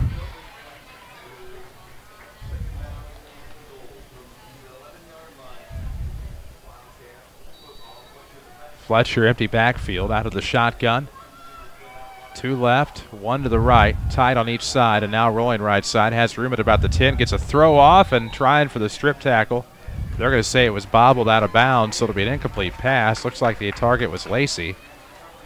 That was a great job by the Rams to help make that incomplete. 3rd and goal from the 11-yard line now. 4:19 to go here in the quarter. We're in the 2nd from Ken Hunt Stadium in the Buffalo Wild Wings broadcast booth. Chris Hugo, Danny Czerwinski alongside Audrey Southard back at the Mount Vernon studio. Hunter Schrader with us here in the King City. Been on the road so many times, just a 2nd home game. Almost forget we're at home. Dropping back at about the 20 to pass is Fletcher out of the shotgun. Now just going to keep it himself. Gets a nice block. Now trying to hit the pylon with the football on 3rd and goal from the 11. Gets down inside the 5, maybe to the 3. We'll see what they grant here. It'll be to the 4. So gain of 7. Okay. He tried to lunge forward and hit the pylon with the football. Yeah, but he didn't have control of it. His knee was down prior to touching the pylon, so that's why it was not a touchdown. And Marion right now, 4th and goal to go. They will call timeout, and they'll think about this a little longer. Another timeout sponsored by First Mid-Illinois Bank and Trust. They offer banking conveniences. Add your First Mid Visa debit card to the mobile wallet on your smartphone to make fast, easy payments at the store. First Mid-Illinois Bank and Trust. 4:10 left to go here in the 2nd quarter. Getting closer to halftime in this 28-6 ball game. Marion's on top, and are they going to try for the field goal, or are they going to try to tack on 6, maybe 7 more? They're going to go for it. There's no use playing back at this point, knocking on the door, and you haven't really been stopped yet tonight.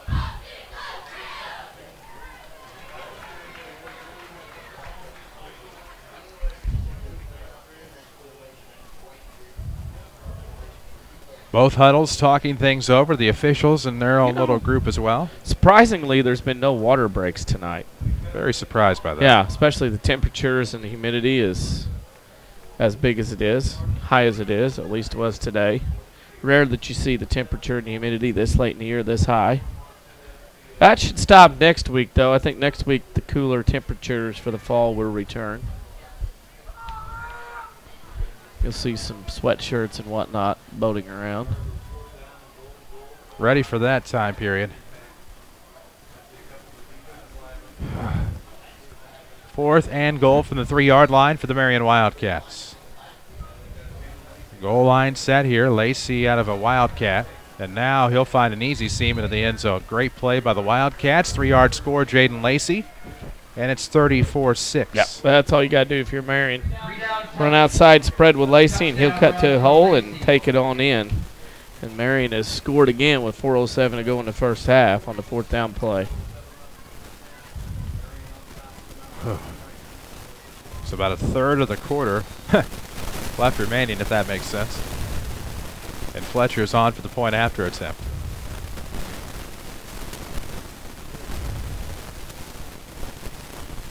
Fletcher going to remain perfect. Kick is up. Looks good. Plenty of yardage. Powered it right between the uprights, and it's 35-6 Marion. So a chance for the Rams forthcoming with 4:07 left to play here in the 2nd quarter. Community First Bank of the Heartland is the official voice of the Rams and Lady Rams here on WMIX. Mount Vernon, Dix, Woodlawn, and Ina. Welcome back to Personal Banking. Oh, my. Route 148 sign is going to go to SVW. They lead the Bearcats at the half, 58-0. Playoff eligible, and as typically the case in a close conference, usually you're guaranteed to get in with 5 wins, unless something extreme happens with the playoff points. Gives us some things here's to think another about. one, another blowout in that neck of the woods. Oh, my. DuQuoin over Pinckneyville 50-0 at the half.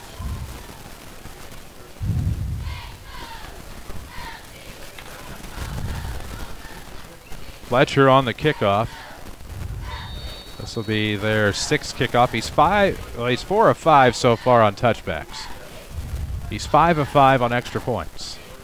And now here comes the Fletcher kick. It'll be up, end over end. I don't know if this has a distance. To the 3, picked up by Dameron between the hashes at the 15, trying to come to the near side. Now racing up to the 20, 22, still on his feet. Still on his feet, now tackled. Bad time for the hiccups. Yeah, bad time. Happens, though. Good time, though, for the Rams to get some points on the board with 3:59 left to go here in this first half. Nashville winning at Sparta 21-6. Only beating Florida to have 13-9. Some scores locally. We'll check in with some more scores, I'm sure, at halftime on the Joe's Pizza and Pasta halftime show. Could use a pie for 3. Oh. Pistol set now for Nick Malone. Drops back. Quick pass. Little dump off there in the flat. That is Scarborough. Gets to the 20-yard line. 21, rather. So at least to the line of scrimmage. Maybe a gain of a half yard. 2nd and 9 now for the Rams. Not much there.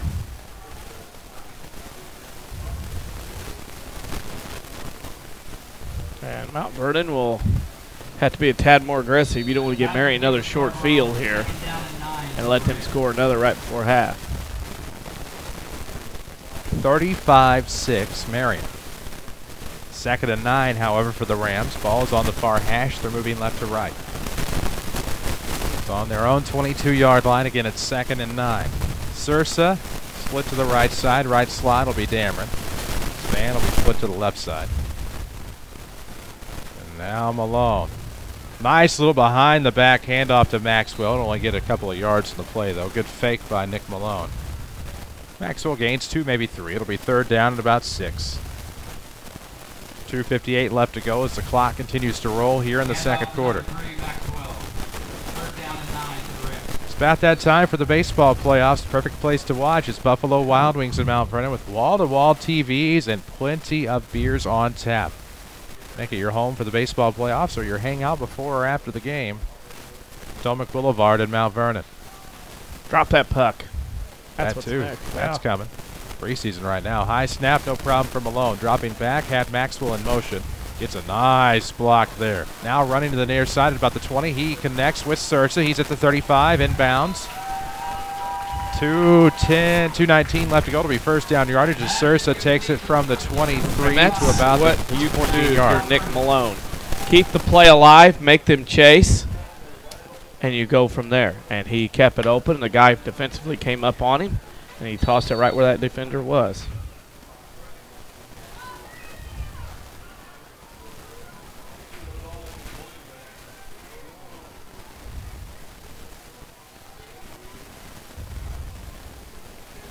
Little pitch, high pitch. There's a flag in the backfield. There's going to be a hold here more than likely as Scarborough got back to the line of scrimmage. Pitch to the left side. Ran toward the far hash from our perspective, and with 1:58 left to go, a penalty could bring this back and make it 1st and long. Holding.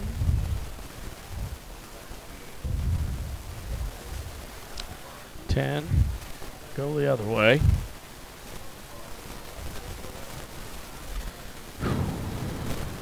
Penalties have been an issue at times. It's kind of stunted the moment of the game, you know. So this will go backward. It'll be 1st and about 20 for the Rams. First down at 20. So 1:50 left to go. We are in this, what we got, second quarter. Looks like 2 timeouts for the Rams, 1 for the Wildcats. 35-6 score. Malone on an option, going to roll left side here. Finds a seam. He has some running room. He makes a break for it at midfield. Toward the far sideline, down to the 30, 25, 20, 15. Fights his way toward about the 15-yard line. Won't quite have enough to go all the way. It'll be about a 60 or so yard gain. Yeah, 60 yards. Not a bad run for Nick Malone. No. That'll get Mount Vernon into scoring position. Broke it open himself. Nick Malone has the capability of chewing up real estate if he chooses. That time he chose, and that time he got a little over 60 yards for his effort. 35-6 Rams trailing with 1:29 left to go in the first half. Into the line of scrimmage. Slowly but surely the Rams are there, but slowly but surely the chains will catch up. Chain gang always does a great job. Kind of the unsung guys you never hear about, unless there's an issue. 1st and 10 from the Marion 12. High snap again to Malone. This is going to be a keeper going left side. Nice body work, good footwork right in the end zone. Far corner, 12-yard touchdown, Nick Malone. And it is 35-12. He is a man among boys right now, offensively. And he is carrying the battle Mount Vernon back here in this one in this first half.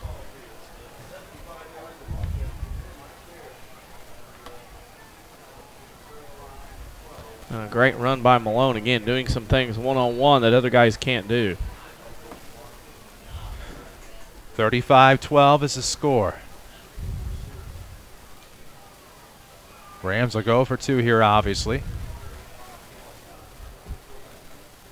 Try to make it 35-14. 2 to the right, nobody left. Malone, the quarterback. A couple of flankers, and now looking for the quick pass, and picked off in the end zone, and that'll be all she wrote. Completed the pass, just unfortunately to the wrong guy, and it stays 35-12 with 1:23 to go in the half.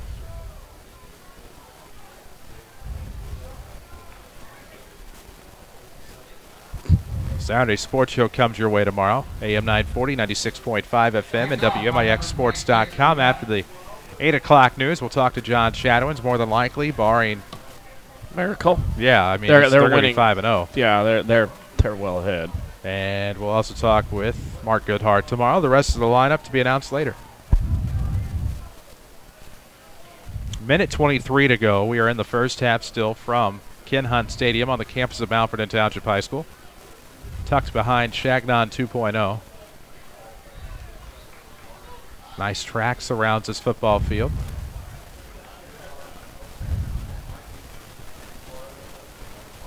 So we await the Ram kickoff.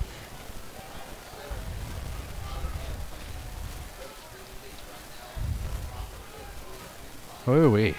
Yeah, it's warm. That is for certain.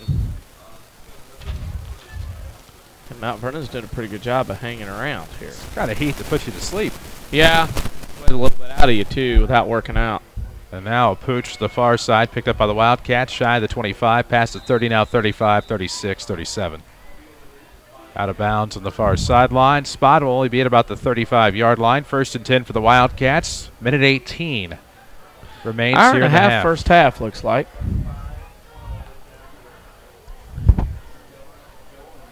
Unless Marion scores and the clock stops or something along the way crazy. 1st and 10 for Marion. Community First Bank of the Heartland is the official voice of the Rams and Lady Rams here on WMIX. Mountford and Dix, Woodlawn, Ina. Community First isn't just their name, it's what they believe.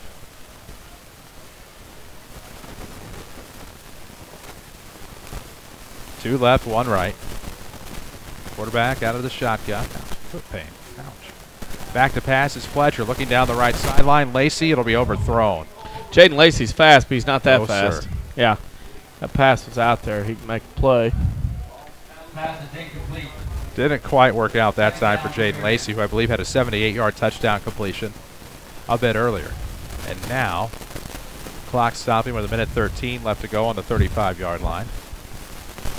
Concession stand duty. It's hot down there, too. Ah, okay. Yeah. Is that where the grief came from earlier? Yeah, that's where that came from. I They gotcha. got hot dogs and big hot dogs. Gotcha. You know.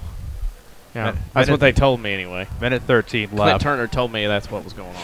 Pass completed to Marion here on the near side. Near hash is where it was at about the 38-yard line. I think it was Adam Erb that time. No H, just Erb. ERB. No silent H. Number 11, Herb. Not Rosemary, Time, or anything of that ilk.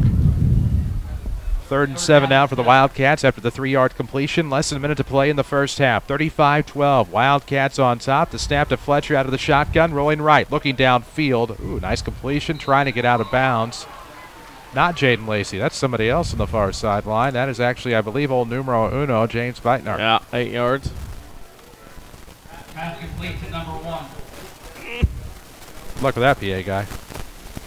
Yeah. 4th down and 1 for Marion.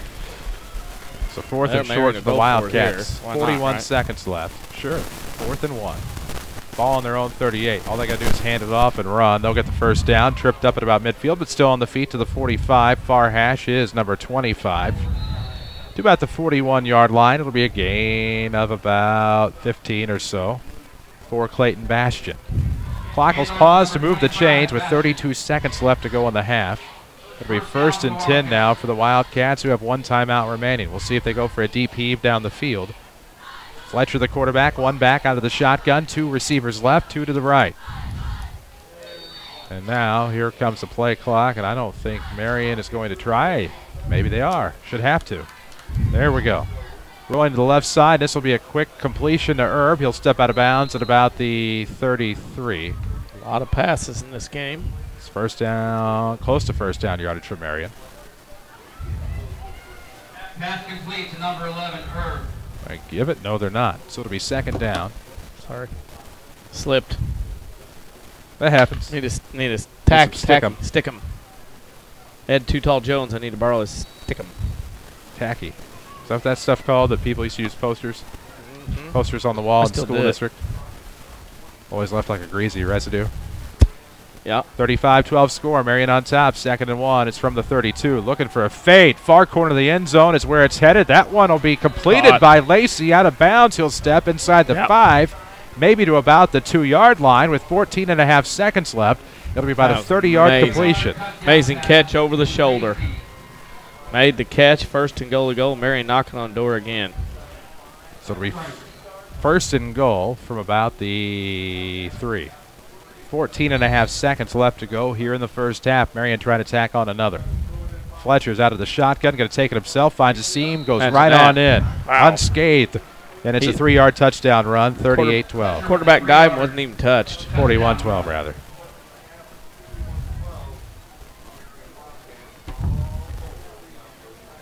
Yeah, Mount Vernon had momentum after that touchdown, and boy, Marion took it right back from him with 11 seconds left to go here in the half. I'm sorry, I should be a lot more neater in my paperwork. You should see my... Oh, my.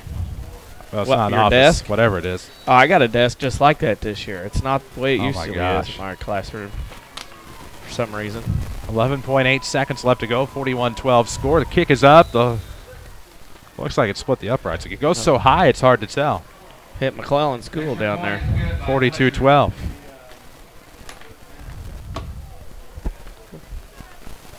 Wildcats 42, Rams 12. So a 30-point lead for the Marion Wildcats with 11.8 seconds. It'll be Ram football to start the second half, however. We'll have your Joe's Pizza and Pasta halftime show coming up.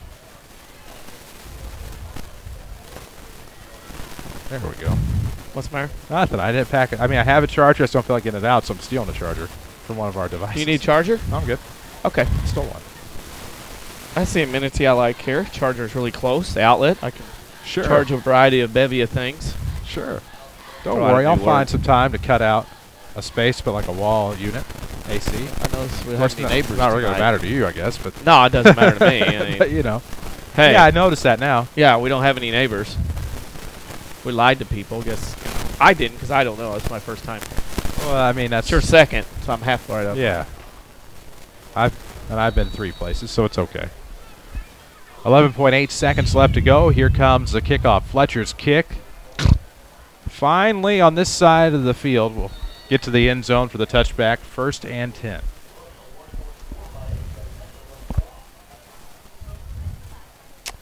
Scores and updates in a game here take an hour and a half. I guess that's what happens when you have a lot of passing. A lot of games are passing us by time-wise tonight.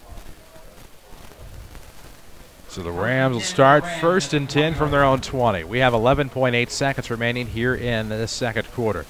We're online at WMIXsports.com, where you can watch live or listen to us right here on AM 940 and 96.5 FM. This is WMIX Mount Vernon near the bottom of this 8 o'clock hour.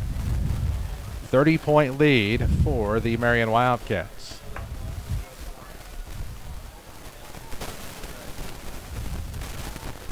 Chief Justice scored, that's why. Alone out of the pistol, 2 to the left, single back. Rolling around here to the left side, looking to dump one off, does to Dearman, shy of the 20. He'll be brought down inbounds. And that'll expire our first half. We are through 2 quarters in the King City. The Marion Wildcats 42, the Mount Vernon Rams 12. We'll come back with your Joe's Pizza and Pasta halftime report. This is Rams football powered by Community First Bank. As part of our 10 years of Community First celebration, we're proud to bring you Community Love, a unique local fundraising program supporting local causes. Hi, this is Bria Ashby with Community First Bank. Unlike national or even regional initiatives, Community Love supports local programs with local dollars. As good stewards, Community First Bank will even be matching your donations. So we invite you to show your community love by supporting those in need. Look for pledge forms at businesses around Jefferson County and all of our 5 banking locations and donate today.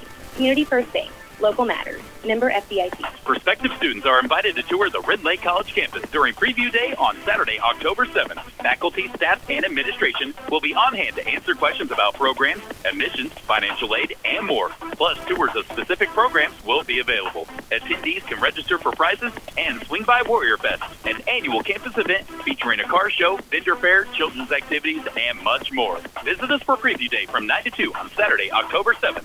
Red Lake College, your journey starts here. When it comes to orthopedics, you want personal care that gets you back in action. And now you have a center of excellence close to home. Orthopedic Center of Southern Illinois offers convenient access to leading-edge orthopedics, providing the latest in surgical and non-invasive care, as well as the most advanced imaging services for orthopedic conditions of all kinds. We also specialize in providing total joint replacement, spine surgery, sports medicine, and offer an on-site physical rehabilitation center. Get back in action with Orthopedic Center of Southern Illinois. Visit online at orthocenter-si.com or call 242-3778. It's the perfect time to give your home a makeover and save during One Stop Flooring America's Home Makeover Sale. We're offering incredible savings on fashionable floors for every room. You can save up to $500 on select styles of Tigressa, the incredibly soft, exceptionally durable, best-selling carpet, and save on select floors store-wide. Let One Stop Flooring America's experienced staff and award-winning installers give you the flooring experience your home deserves. Hurry in today and let the makeovers begin at One Stop Flooring America, 318 South 10th Street, Mount Vernon, 242-5712. This is Mount Vernon Rams football from WMIX Sports. The Joe's Pizza Halftime Show starts now. Halftime show sponsored by Joe's Pizza and Pasta on WMIX, WMIXsports.com. 42-12, the Marion Wildcats lead the Mount Vernon Rams after 2 quarters. It was not all lost for the Rams, obviously. Found a couple of scores. One was a long pass. The other was a quick run. The Rams get within about 24th time, now trailed by 20, or 30 rather. Math does not quite compute there, but it's 42-12 here at the break. Joe's Pizza and Pasta just shy of downtown, just south of it rather, on Jordan Street in Mount Vernon. You gotta love that Chicago-style pie. That famous Trupiano family secret sauce. And, of course, Joe's Pizza voted the people's choice in the King City. Make it your stop before and after the game, from fresh salads to garlic breads, and, again, that amazing Chicago-style pizza. Plenty to discuss here. Obviously, a lot of scoring for the Marion Wildcats. 6 touchdowns tonight. 6 for 6 is David Fletcher from point after attempts. Rams, meanwhile, 0 of 2 on their PATs. 42-12 is our score. We'll recap some scoring drives. We'll recap some area scores when we come back on this Joe's Pizza and Pasta halftime report. This is Rams football powered by Community First Bank. Hi, this is Bria Ashby with Community First Bank. For well over a decade, we've been the official home of true community banking in and around Jefferson County. It's more than just raising the bar on customer service, though, or simply supplying traditional banking services, lending solutions, and supporting our local charities and organizations. We take the most pride in calling ourselves good neighbors. Above all, that's what matters most. Community First. It's not only our name, it's our belief. Community First Bank, because local matters. When you're the people's choice for favorite Italian restaurant, you're on top of your game. And that's Joe's Pizza. Where else can you go to get that great, superb Chicago-style pizza and amazing pastas? Yep, Joe's is the place. Joe's features homemade sauces from the Trupiano family's secret recipe. At Joe's, you can dine in, carry out, have it delivered, or order online at orderjoes.com. Experience pizza the way it was meant to be. Joe's Pizza, 819 Jordan in Mount Vernon. Your home for the Mount Vernon Rams is WMIX Sports, powered by Community First Bank. AM 940, 96.5 FM, and WMIXsports.com. Joe's Pizza and Pasta halftime show. Don't forget to order online at orderjoes.com if you're antisocial or just maybe the convenience of ordering online. Either way works for me. Orderjoes.com. I've been known to do that a time or two. Quick, speedy service, and obviously takes some of the hassle out of it. Very convenient offering from Joe's Pizza and Pasta just south of downtown on Jordan Street in Mount Vernon. 42-12, Marion on top of your Mount Vernon Rams here at the half. And Danny Czerwinski alongside. I'm Chris Hugo. Obviously, Marion started out sizable lead, about 28-zip. Rams get their first score of the night. Marion tacks on one. Rams come back, tack on one themselves. Marion gets one late. Yada, yada, yada. 42-12 the score. Well, first downs, Marion 13, Mount Vernon 11. No turnovers in the first half, surprisingly. Your penalties, 4 for 32 for Mount Vernon, 5 for 50 for Marion. These are obviously unofficial. Mount Vernon, 67 rushing yards in the first half to 125 for Marion. Mount Vernon, 98 yards passing to Marion's 204. And your total yards, Mount Vernon 165, Marion 329. And at the half, it's Marion 42, Mount Vernon 12. Here in an offensive slugfest. So far, it's a 30-point game. Rams are trailing. We'll come back. We'll check in with some other scores from around the area and do some other talk here on your Joe's Pizza and Pasta halftime show. 42-12, Marion at the break. This is Rams football from WMIX Sports. Have a deposit to make but don't have time to run to the bank? People's National Bank offers mobile deposit. It's simple, easy, and convenient. Just snap a picture of your check with your smartphone and deposit into your account anytime, from anywhere. It really is that simple. Download the PNB To Go mobile app to get started today. Just tap, snap, and deposit with PNB To Go mobile banking. People's National Bank, proudly serving Southern Illinois since 1909. Member FDIC. Wireless or service fees may apply. Hey, Pete, how's life with your 3-year-old? Well, she's got a lot of questions. Why? I see what you mean. And I bet you have questions about life insurance. Why? Well, because you need to protect your family. Why? An Allstate agent can give you simple answers about life insurance. Plus, when you apply, you'll get a free biometric wellness report with recommendations for leading a happier, healthier life. Why? I mean, that sounds great. It's good to be in good hands. Ask Mount Vernon Allstate agent Paul Shields about life insurance today. I'm meteorologist John Feark with a look at your next rad weather. Mostly clear for tonight, a low 64. Hot and steamy for tomorrow, mostly sunny up to 92. Mostly clear tomorrow night, low 62. Hot and humid Sunday, mostly sunny up to 92, the record 94. To back in 1935. Mostly sunny, still hot Monday, up to 91, the record 93, so back in 1920. Next rad weather from WMIX, Mount Vernon, Illinois. Watch the Rams online at WMIXsports.com. Powered by Rend Lake College. AM 940, 96.5 FM, WMIXsports.com. 42-12, the Ram deficit here at the break on your Joe's Pizza and Pasta halftime report. I'm Chris Hugo. Danny Czerwinski alongside Audrey Southard back at our Mount Vernon studio. Hunter Schrader here with us in the Buffalo Wild Wings broadcast booth. Sorry, I was looking at something. I'm not caught off guard by that one. I'm just caught off guard by that one. Okay. But I get my pink color pen. No, not the color, just the score itself. Oh, out to half, Kokia leads Carbondale 34-10.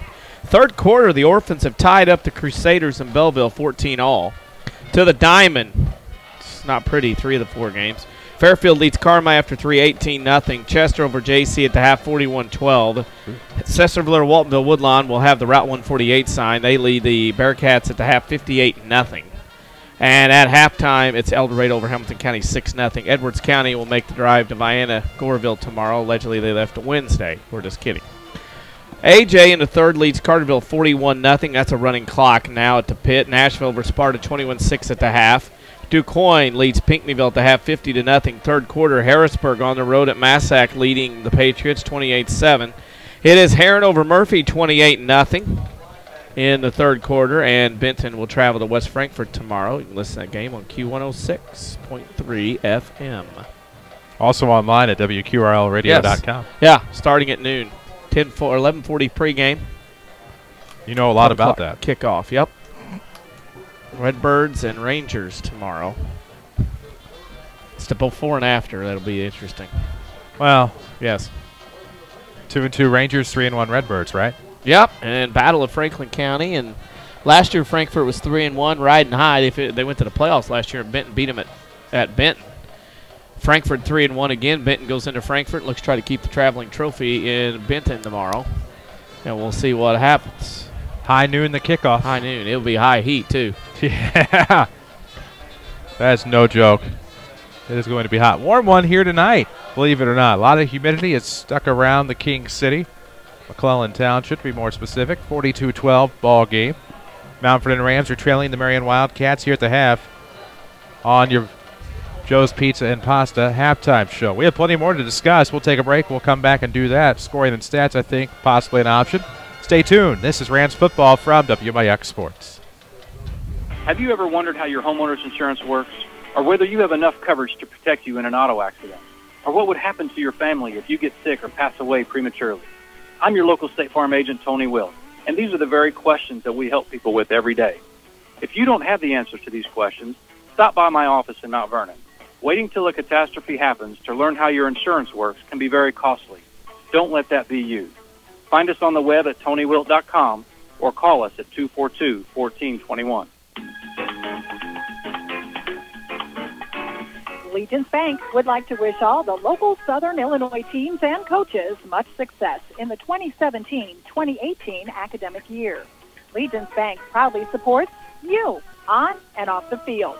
Legence Bank, member FDIC, building stronger communities in Southern Illinois since 1906.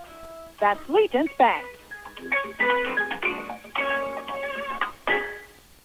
This is Mount Vernon Rams football, powered by Community First Bank of the Heartland. WMIX, WMIXsports.com. Watch us online. You can follow us on Twitter, Facebook, and Instagram at WMIX Sports. 42-12 Marion leads at the half. And for the Rams, obviously a moral victory in the sense that you're able to get a couple of scores, kept it from going to a running clock. Most importantly, after back-to-back running clock weeks, after such a great performance against Woodstock in week 2, lost in double overtime, and then come back here and just run into that tough triple option from Triad. Can't get the running game going. Then last week, obviously, you go to Althoff, and Althoff's Althoff because they're Althoff. And so for the Rams, I think you're happy to be in this one. And I know you're probably thinking it's a 30-point game, but I think you have to be pleased all intents and purposes if you're a Rams fan right now, given the circumstances. Well, I think for Marion, their defense, to me, is surprisingly, I guess, stretchy. I guess it would be like a rubber band. I mean, they have given up some yardage, and they've given up 12 points in this first half. And I know it's like, well, it's only 12 points. But, you know, you got a defense that's given up no less than 32 in 4 games. You know, that's got to be tightened up for them as they go to the heart of the schedule with Althoff, Centralia, Carbondale, and Mattoon. That's a tough deal. And one of those things where you just don't want to, if you're Marion, that's one thing you got to tighten up. I think that's from the Marion side. I think from the Mount Vernon side, a perspective of you're in the game. I know you're down 30.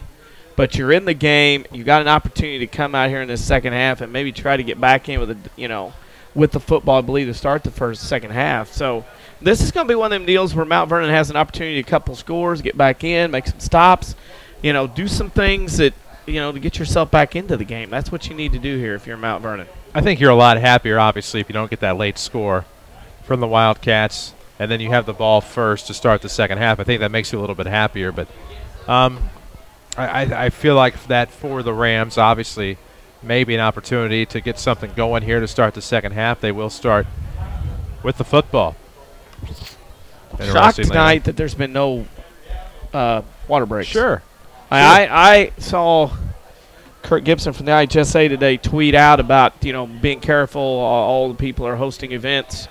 Be careful of the heat. And the thing that gets me, and I go on this tirade and rant once a year right about this time, is the fact that for football they'll give water breaks. Oh, you can't play here, you can't play there, but nothing's done about volleyball matches inside non-air-conditioned gyms. And, you know, that's one of those things that people have to look at in this kind of weather. Of course, by next week it's a moot point because it'll be cooled off. But, you know, one of those deals where you've, in this case, I'm shocked that there's not been a water break tonight, maybe extended timeouts or something along that line. But one of those deals where you didn't see a water break or something after every couple possessions kind of deal. Absolutely. Shocked by that. No doubt. It's looking around the region, I mean, in terms of the scores that we visited, are there any surprises for you on the Tony Wilt State Farm scoreboard? I think I picked AJ to beat Carterville, but not by 41 points. I'm very surprised at Nashville how well they're playing over at Sparta, if their Sparta got their win. Those two scores surprised me quite a bit in the river. As far as anywhere else, I think Centralia given Althoff everything they need and more over in the Metro East. Centralia is playing very well, and they got an opportunity to do some damage over there on things and maybe sneak out there with a win and knock that down, you know. That'd be nice for them to do that. I think both of my surprises maybe have to be in the South 7. I didn't expect a 14-all tie in the third quarter between Centralia and Althoff. I didn't expect Cahokia to be winning by the spread that they are over Carbondale right now. And so now, I mean, obviously, Marion and Cahokia played a close game on Saturday under the heat of the afternoon. Field goal difference in that one. But for me, I didn't expect the spread of Cahokia and Carbondale. I expected maybe a closer game. I expected maybe even a chance for Carbondale, perhaps. Carbondale's better this year, I know, but obviously for Carbondale, when you get into the conference, it's a bird of a different feather. And we're seeing that different bird. I'm just surprised by that. So you didn't really need a warm-up period when it's 90? Just kidding. Need something. Facetious. So you got high school golf has one more week of the regular season left. Cross country's in full swing. Volleyball's about middle part of the way through. Have another month of their season left. Tennis is going on as well. All the fall sports kicking around. So busy time of year, as they say. Busy indeed. Football's almost it's over halfway done now. 2/3 of the way done next week. That's crazy. I think that's I was texting somebody. Oh, next week's partner. Yeah. And I was like, I can't believe. That don't sound good. Well, I know. You're right. Kick me out. Well, I mean, you're busy next Friday. Terry Miltz. The general manager assigned me to do all kinds of things. Yeah, he's a bit abrasive.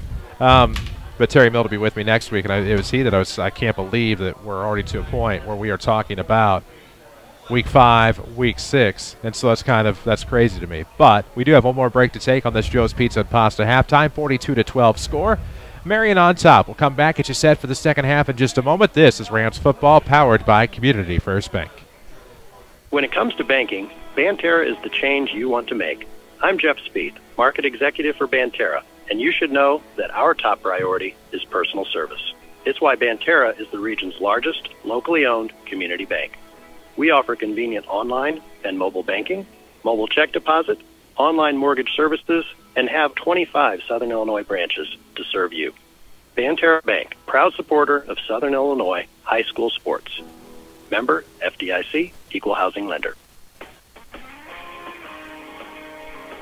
Bad credit, no problem. Auto Mart of Salem is here to help. Auto Mart of Salem is your local shop here, pay here headquarters. Quality cars, vans, SUVs, and trucks in stock now. All credit applications are accepted. Shop here and pay here at Auto Mart of Salem, 1819 West Main, Salem, Illinois. Shop online at automartofsalem.com or call us at 618-548-8611. Your home for the Mount Vernon Rams is WMIX Sports, powered by Community First Bank. Second half will be with us in just a moment here as we wrap up your Joe's Pizza and Pasta halftime show. The people's choice for Italian in Mount Vernon. You'll love that Chicago-style pie. You don't have to go in, but feel free to go in before or after the game or order online at orderjoes.com. So we'll get started with the second half in about a minute 30 or so. 42-12, Marion on top. Danny Czerwinski alongside. I'm Chris Hugo. Audrey Southern back in the studio. Hunter Schrader with us here in Ken Hunt Stadium. I think about where we were. Yeah. Been on the road a lot. Not across town. Nope. Only second time here. Opened her up a couple of weeks ago. I think it'll be interesting to see the focus of Marion to start this third quarter. I'm wondering if they think things will be easy, things would be easy, how that would all work, and they find themselves in a bit of a tussle here. Not a big tussle, but a medium tussle. The bright side for the Rams has to be starting with the football. Yeah, you got to start with the football. If you're Mount Vernon, you have to score here. You're down by 30. You have to score here in this case. So now it's a 42-12 game. Marion is on top. Some things never change. No. And nope. Rams will start with the football. A tradition unlike any other. So the Rams will send back Dameron deep. We'll see if this will be another instance of a touchback here for Fletcher. Quarterback and kicker. This one's not going to go deep enough. Tired. So at about the 13, it'll be Dameron. Now to the 15, between the hashes, cutting back toward the far side. Gets to the 20, trying to spread the field to get to the sideline. 30, 32 maybe. Decent return for Isaiah. They'll take it. Yeah, Mount Vernon will start it off. The tradition, unlike any other, it amazes me. Yep. There are good things everywhere. There are bad things everywhere. That is the latter. That's a good point. 11:50 to go here. Third quarter just underway. Second half action from Ken Hunt Stadium. We are in your Buffalo Wild Wings broadcast booth tonight. All of the action on WMIX is powered by Community First Bank of the Heartland, Mountford and Dix, Woodlawn and Ina. Welcome back to Personal Banking, member FDIC. The Rams will start with the pistol. 3 to the right, 1 to the left. Scarborough the back for the quarterback, Nick Malone. Pardon me, tied on the right side. This is a quick pass complete to Dameron at about the 38, and he'll take a step back. We'll see if they give him the full forward progress. He was shy of a first down, so it'll be second and short either way. Good start. Keep the chains moving. I'd like to see Mount Vernon get a better pace on play calling. Get them going, get them fast, get the plays in, move the field, move quickly to the line of scrimmage. So add a pace to make Marion get on their heels a little bit. 2 left, 2 right now for the Rams. Pistol set here for Nick Malone. Scarborough the back. Sursa and Dameron, I believe, to the right. Span on the left. And now this will be a quarterback keeper. Putting the ball underneath, trying to get the first down is Malone, and he will be pulled forward with a late flag on the play. I think a face mask, was it not? Looked that way to me, but I didn't want to assume because I've been wrong so many times already this year. It's all right. Got a lot of stuff going on. Face mask or a hold, I don't know which. Now we got a triumvirate of officials standing at the 40. Dead ball. Face mask, Marion. Thank you. Didn't take that long. Just ask me, I'll tell you. The back judge standing back a ways. Still. It's only a 5-yard friendly. 6 penalty on Marion. So the Rams will have it closer to midfield between the hashes. The ball is at the 46-yard line. I'll give you a heads up. The white hat likes to huddle. Just FYI. I've seen him before this year. There's a lot of huddling going on out there at that white hat. I'd want my distance in this weather. Empty backfield, 3 right, 2 left. Malone out of the shotgun. Out of the gun, in motion is Maxwell. Sweep, no, it's going to be Mr. Malone keeping it himself. Runs off tackle for about 9.5. Close to first down yardage. It would take a very favorable spot. It'll be second and short. Yes, it has. Number 4, Malone rushes for 9 yards. Community First Bank of the Heartland, the official voice of the Rams here on WMIX. Community First isn't just their name, it's who they are in Mountford and Dix, Woodlawn and Ina.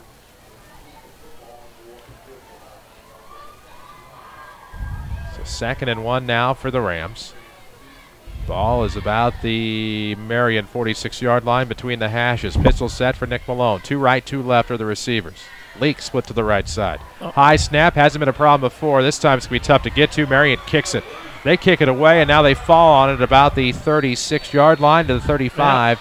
And the high snap will result in the Rams' first turnover of the night.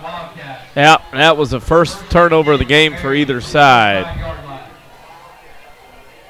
And unfortunately, it comes at a very bad time for the Mount Vernon Rams. Who will be the good hands Ram of the week? Howie Pickett We let you vote on the Twitterverse at WMIX Sports. You pick from the stars of the game of the games that we broadcast for the week. So this week we'll have 2 Lady Rams options. We'll have a Rams football option as well. And that'll be your WMIX Sports Good Hands Ram of the Week from our broadcasts. 42-12 ball game. Rams down 30. Marion trying to tack on another. 10-13 left to play in the third quarter. Ball is on the near hash. Fletcher, the quarterback, will work out of the shotgun. Maze is his back this time, spelled M-A-Z-E, and we will have a flag. What do we got? The white hat, false start Marion.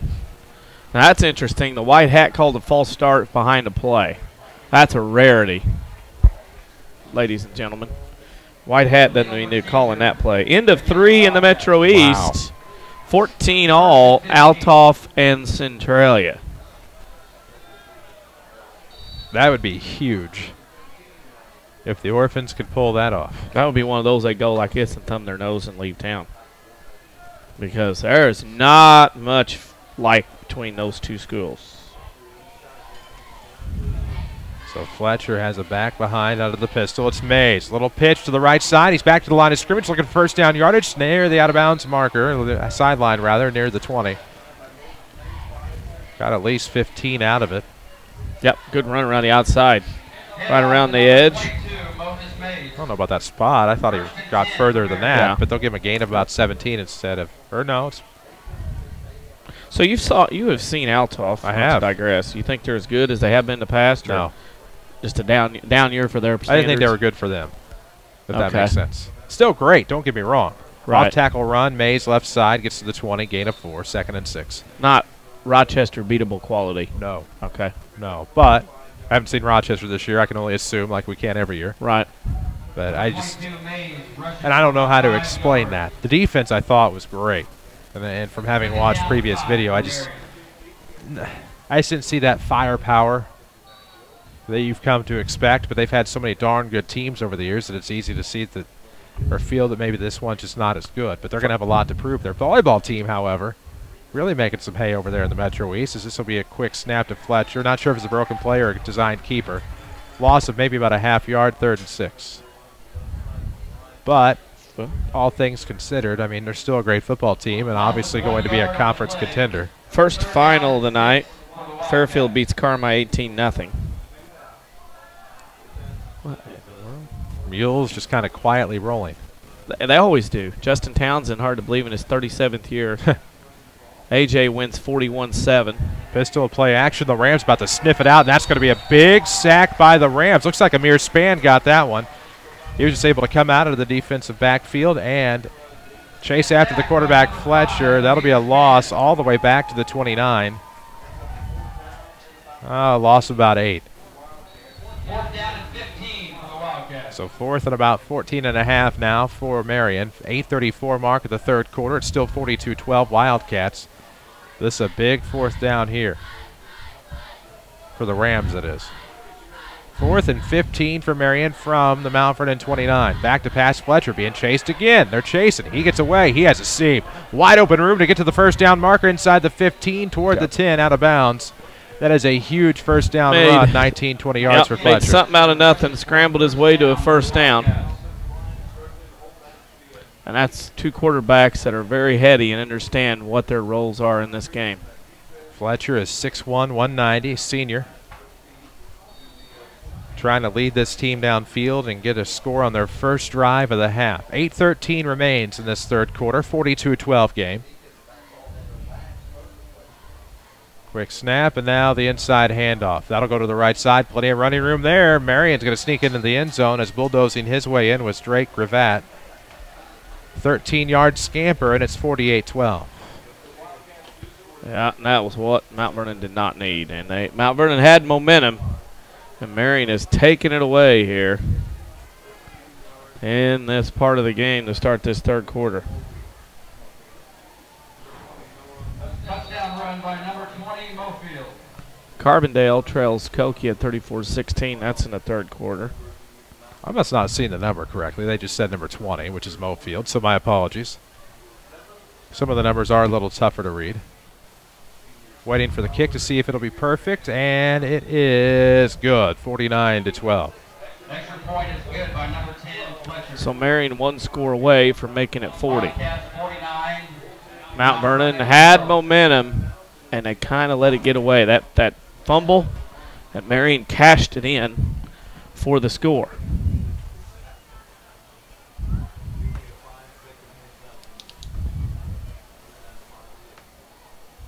And Mount Vernon right now back on their heels a little bit. Need to put together a drive, some first downs, even if they don't score. Put together some drive. Put together a long drive here. Try to get a score, obviously. Scoreboard updates all night long, powered by Tony Wilt, your State Farm agent in Mount Vernon. Find him online at TonyWilt.com. Look for the white State Farm Jeep around town. Get to a better state with State Farm.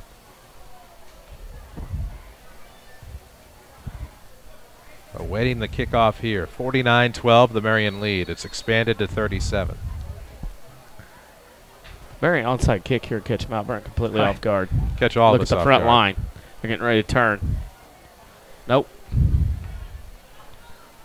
Now it's Dameron at about the 7-yard line. Far hash to the 20. Breaks free. He's trying to get to the 22, and finally catching up to him was Frankie Horner. And that'll be a big stop there. 7:59 left to go in the third, and that is going to be a return. They're going to spot it about the 21-yard line. 1st and 10 for the Rams in their own territory. Marion smells blood in the water. And I think defensively they could come out, and you got to be careful here if you're Mount Vernon. Got to be careful, Mount Vernon, offensively, because Marion may pin their ears back and try to make a run. Just go all out. 7:59 left. We're in the third quarter. Rams have it 1st and 10. Far hash spot here to start this drive. Maxwell will go from the backfield to the split left. Pistol set for Malone. In motion now will be Sursa. About out of time on the play clock. Just get it off. Looking deep downfield for the heave to Amir Span, and he is tangled up with the secondary, and incidental contact will be the ruling from the official. It falls incomplete. Hand-to-hand combat down there. And they just let that go.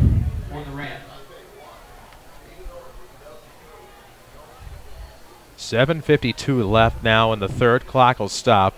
It was a heave downfield, well past midfield, probably to about the 45 that fell incomplete. Intended for Amir Span.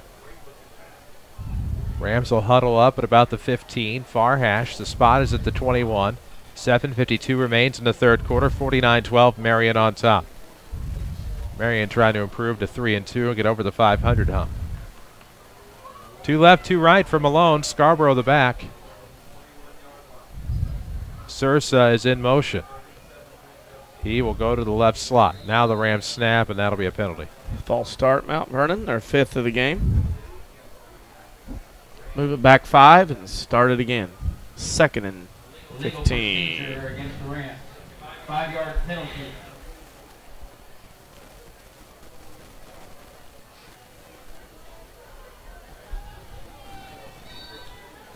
Streaming presented by Red Lake College. Sometimes we all need a fresh start. At just a fraction of the cost of a 4-year university, Red Lake College can give you a high-quality head start to transfer to a university without breaking the bank. Red Lake College, your journey starts here.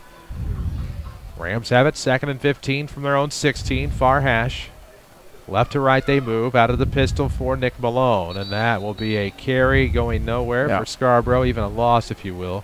Probably about 7-yard loss there. And like I said, I thought Marion would smell blood in the water, an opportunity to make a stop, and then have an opportunity to short game with another score. And I think Marion's kind of smelling that right now. 7:28 left to go. We are in this third quarter. 3rd and 15 now for the Rams. Looks like a lot more than that, to be honest with you. Yeah, it's a 3rd and long 19. yardage. 3rd down and 19 for Mount Vernon.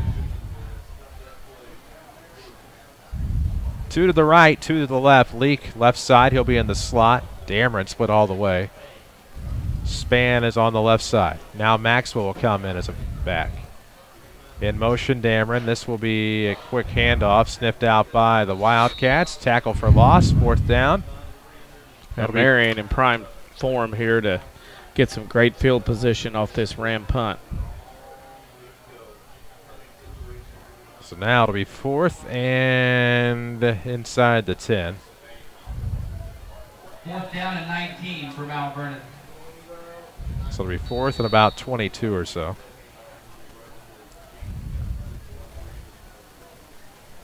And the Rams will punt out of their own end zone. 6:20 left to go. We are in the 3rd quarter. Marion with a 49-12 lead.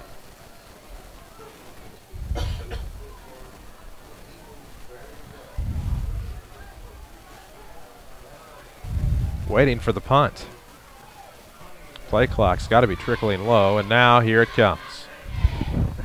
Scarborough will get it off. It'll take a Ram bounce at about the 40. Now take a Marion bounce back to a Ram bounce. Sursa will race to it at about the 44-yard line in Ram territory. So it'll be decent field position for the Marion Wildcats. Rams fans, you're in good hands with Mount Vernon Allstate agent Paul Shields. For a free insurance review, stop by or give him a call.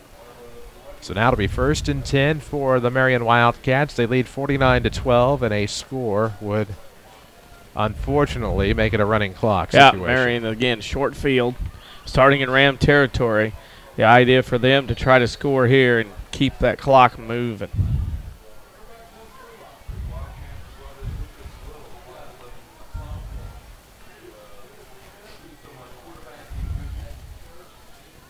So we will have a new Wildcat quarterback. Lucas Will, who's a sophomore, 5'11", 175. Highland leads Triad 28-0 the 3rd. Cesar-Valera Waltonville Woodlawn has defeated Christopher Ziegler-Royalton 66-0. Oh, my. 5-0 are the Red Devils. Yep. Red Devils next week host Chester. Playoff eligible Red Devils. Yeah, not a gimme, but they will be in the playoffs. Pinckneyville loses to DuQuoin 57-7. Timeout on the field, sponsored by First Mid-Illinois Bank and Trust, corner of 34th and Broadway in Mount Vernon. See Dwayne and Michelle and all your friends at First Mid. Rochester 47, Jacksonville 6. All right. 7:34 left in the game. Centralia turns it over at the Althoff 5. Oh. Still tied at 14.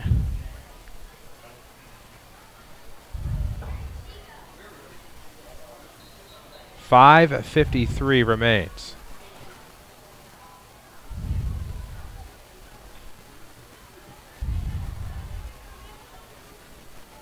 It's a pretty nice facility. I'm going to retweet some pictures of the facility at Althoff. Aerial views. Spent a pretty penny on it. Yeah, they can do that. Oops. Well, I know all the renderings look pretty good. Yeah, 5:53 left in the It's one third. of those deals I have to drive over there and see it one day. Quick handoff out of the backfield, and this will be Mays coming to the near side, and the Rams will come out to get him. That was a mere span on the tackle for loss. Loss of about 3 to the 47. It'll be 2nd and 13. So getting a look at Lucas Will getting some varsity action here. 49-12. 13 for Marion. Buffalo Wild Wings. Perfect place to watch all of your sports on their wall-to-wall TVs. Plenty of cold ones on tap, too. Buffalo Wild Wings, wings, beer, sports. Out of the shotgun here for the quarterback, Will. Looking around, rolling to the right side, looking for the pass, and that'll be complete to Bittner. Gets first down yardage, still on his feet to about the 30, leans forward to the 29 or so. Be a gain of about 18. Bring up 1st and 10 now for Marion as Lucas Will showcasing his stuff. Number 5, Will. Number 1, Bittner. So we'll have a Ram down on the field, be tended to. Carrie Hammond will make her way out there and take care of the injured Ram. I'll tell you what, Apollo score, Muhammad Seymour 22, Matt Toon 14. Still hard for me to put Muhammad Seymour in the Apollo just as much as Lincoln. Oh, absolutely. In my mind, it's like, what? Well, it's still weird for me to not see Salem. Right. You see Salem playing Freeburg, yeah, Central. And that's what was weird for me for the volleyball game on Tuesday when Sure. Salem came to Mount Vernon. You look at the schedule, and it's like, whoa, hey, you're not supposed to be there. You know? You're playing Breeze Central, Columbia, all the schools like that. Freeburg. Felt weird to see that. Well, the Black Diamond night was Blowout Central again. Fairfield wins 18-0. The Devils win 66-0. El Dorado leads Hamco 30-6. Chester all over Johnson City 41-16. Looks like that is at the final on El Dorado. Yes, 41-26 now. Yeah, Yes, El Dorado wins. At the final. Yep. So the injured Ram will hobble off the field.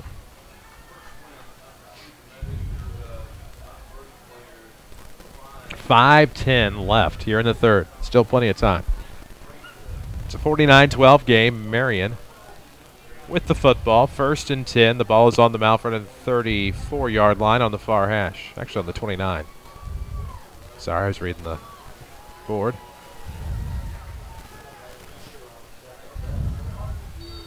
Two right, two left. Out of the shotgun here with the single back up Mays. It's Lucas Will. Man in motion. It'll be a sweep to the left side. This is Stuart Atkinson. Finds a seam up the near hash. Gets to the 20. Gain of 9 or so. It'll bring up 2nd and 1. Close to a first down mark. Very close. Number 6, Atkinson with a 9-yard run. Community First Bank of the Heartland. Mount Vernon Dix Woodlawn and Ina, the official voice of the Rams and Lady Rams on WMIX Mount Vernon. Free service from Withers Broadcasting. Just past the top of the 9 o'clock hour. 4:30 left to go in the third quarter here. Ball is inside the near hash. 2nd and 1 now for the Marion Wildcats. Empty backfield for the quarterback Will. Now Atkinson in motion. It'll be another sweep to the right side. Stretch play. Trying to get to the outside. Does. Looking for the strip tackle was the Mount Vernon linebacker. Looked like Simmons. And now it'll be a first down for the Wildcats. Gain of about 3. Yep, chains keep moving. Next week, the Rams will welcome the Carbondale Terriers for what I can only assume will be homecoming. Rams go on the road for 2 straight after that. And now looking for the quick play. There it is. Out of the flat, quick catch inside the 20 down to the 19. That was number 14, Frankie Horner on the catch. Maybe a slight loss. Yeah, really almost no gain. Loss of a yard on the play. 2nd down and 11 for Marion. For the Wildcats, trying to get back into the playoffs. Done so every year since 2005. That 06 team, I remember, beat the Rams in the postseason. Had a tough one with Triad. I think that they narrowly won. And now here comes a quick carry by the quarterback. Will going to keep it himself. He gets down to about the 15, stays on his feet somehow, then finally brought down at about the 14. Got a 5-yard run or so by the quarterback, showing some spunk, and now it'll be 3rd down for Marion. 3:20 left to go in the third. 6-yard run by number 5, Lucas Will. Not bad. Nope, Marion slowly, like a python, choking things out.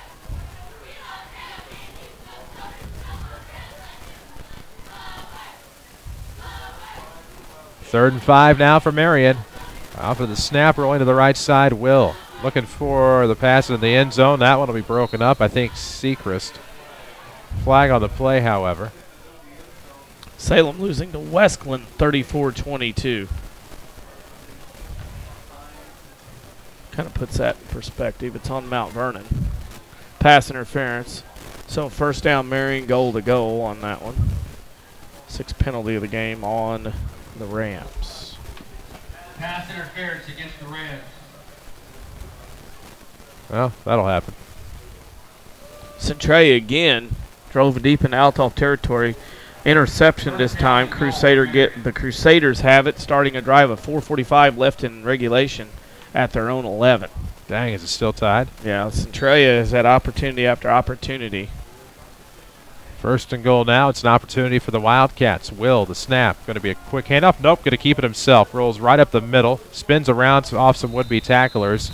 Inside the 5, maybe to about the 3 or 4. Cuts it in half. It'll be 2nd and goal now for the Wildcats. Will has come in and not necessarily put on a show per se, but the sophomore playing very well. Number 5, Will, rushes for 4 yards.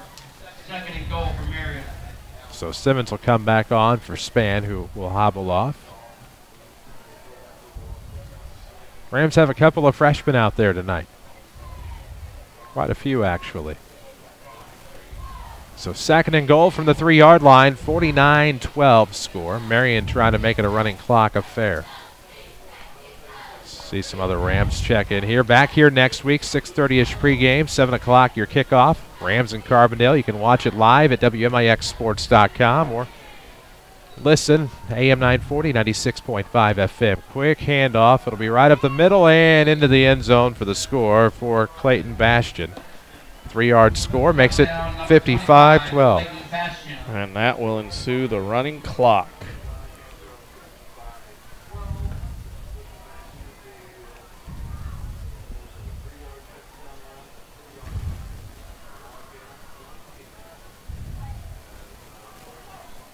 Taylor reels that big 55-6.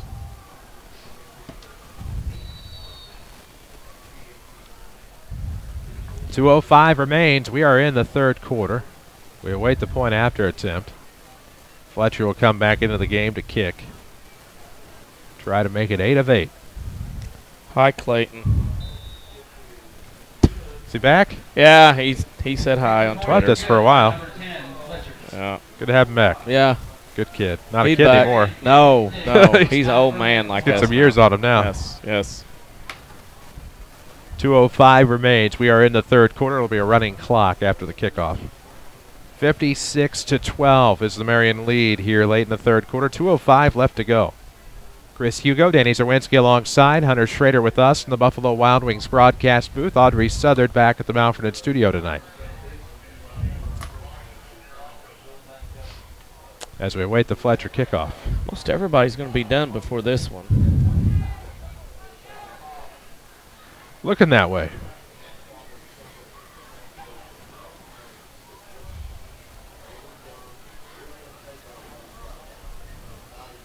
We await the Fletcher kick. 2:05 left to go in the 3rd quarter. The next Lady Rams broadcast Tuesday night. They welcome the Carbondale Terriers for volleyball action.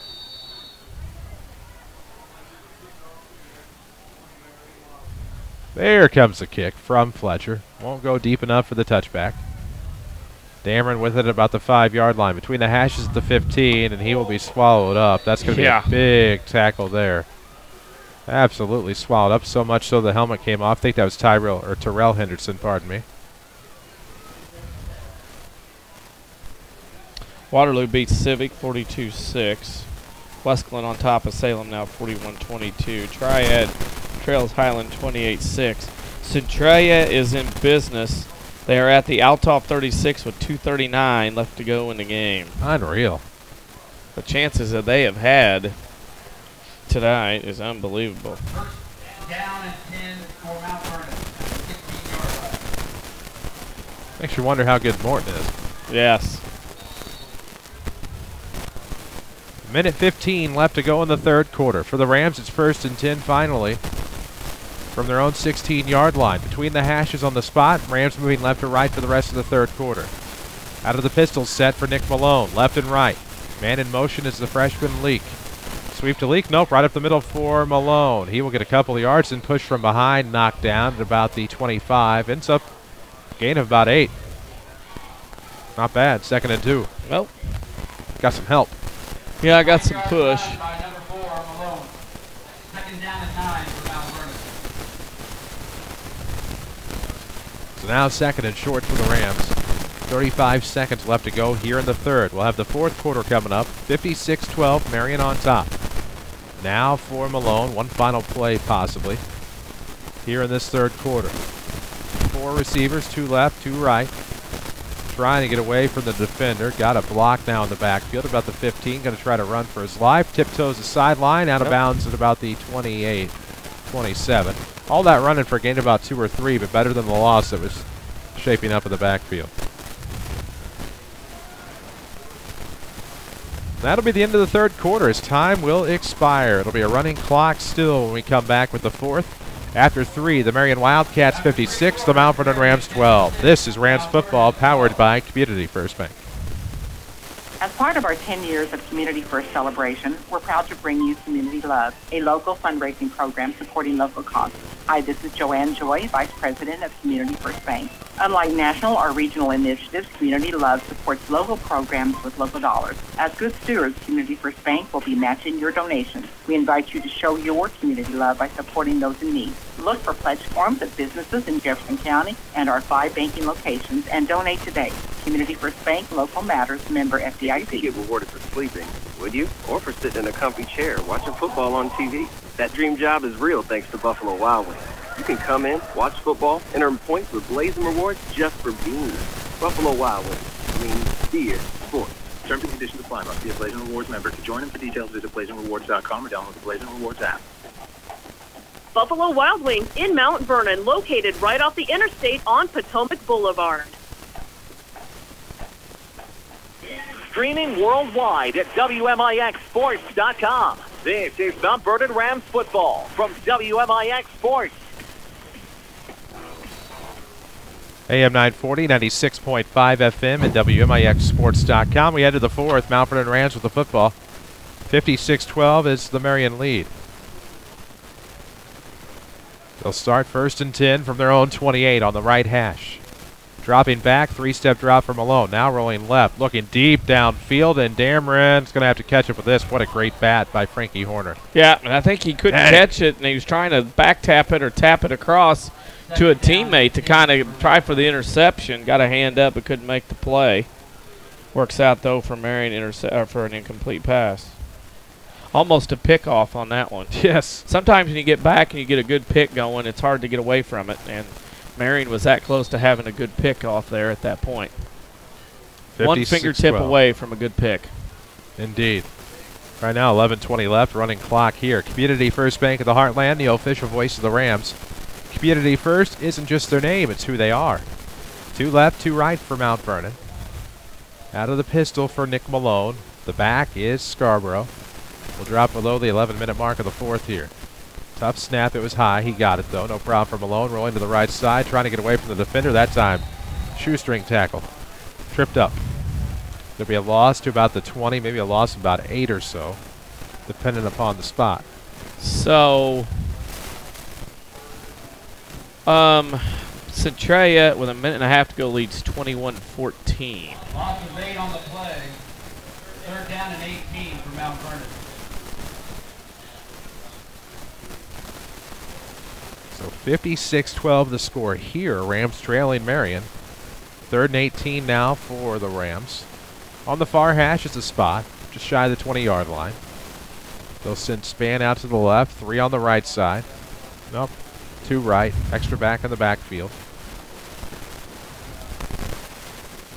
And now here comes the snap to Malone. Drops back, looks right, throws right, and didn't get there. Newton beats Robinson 70-28. At halftime, this is a halftime score. Oh my goodness gracious!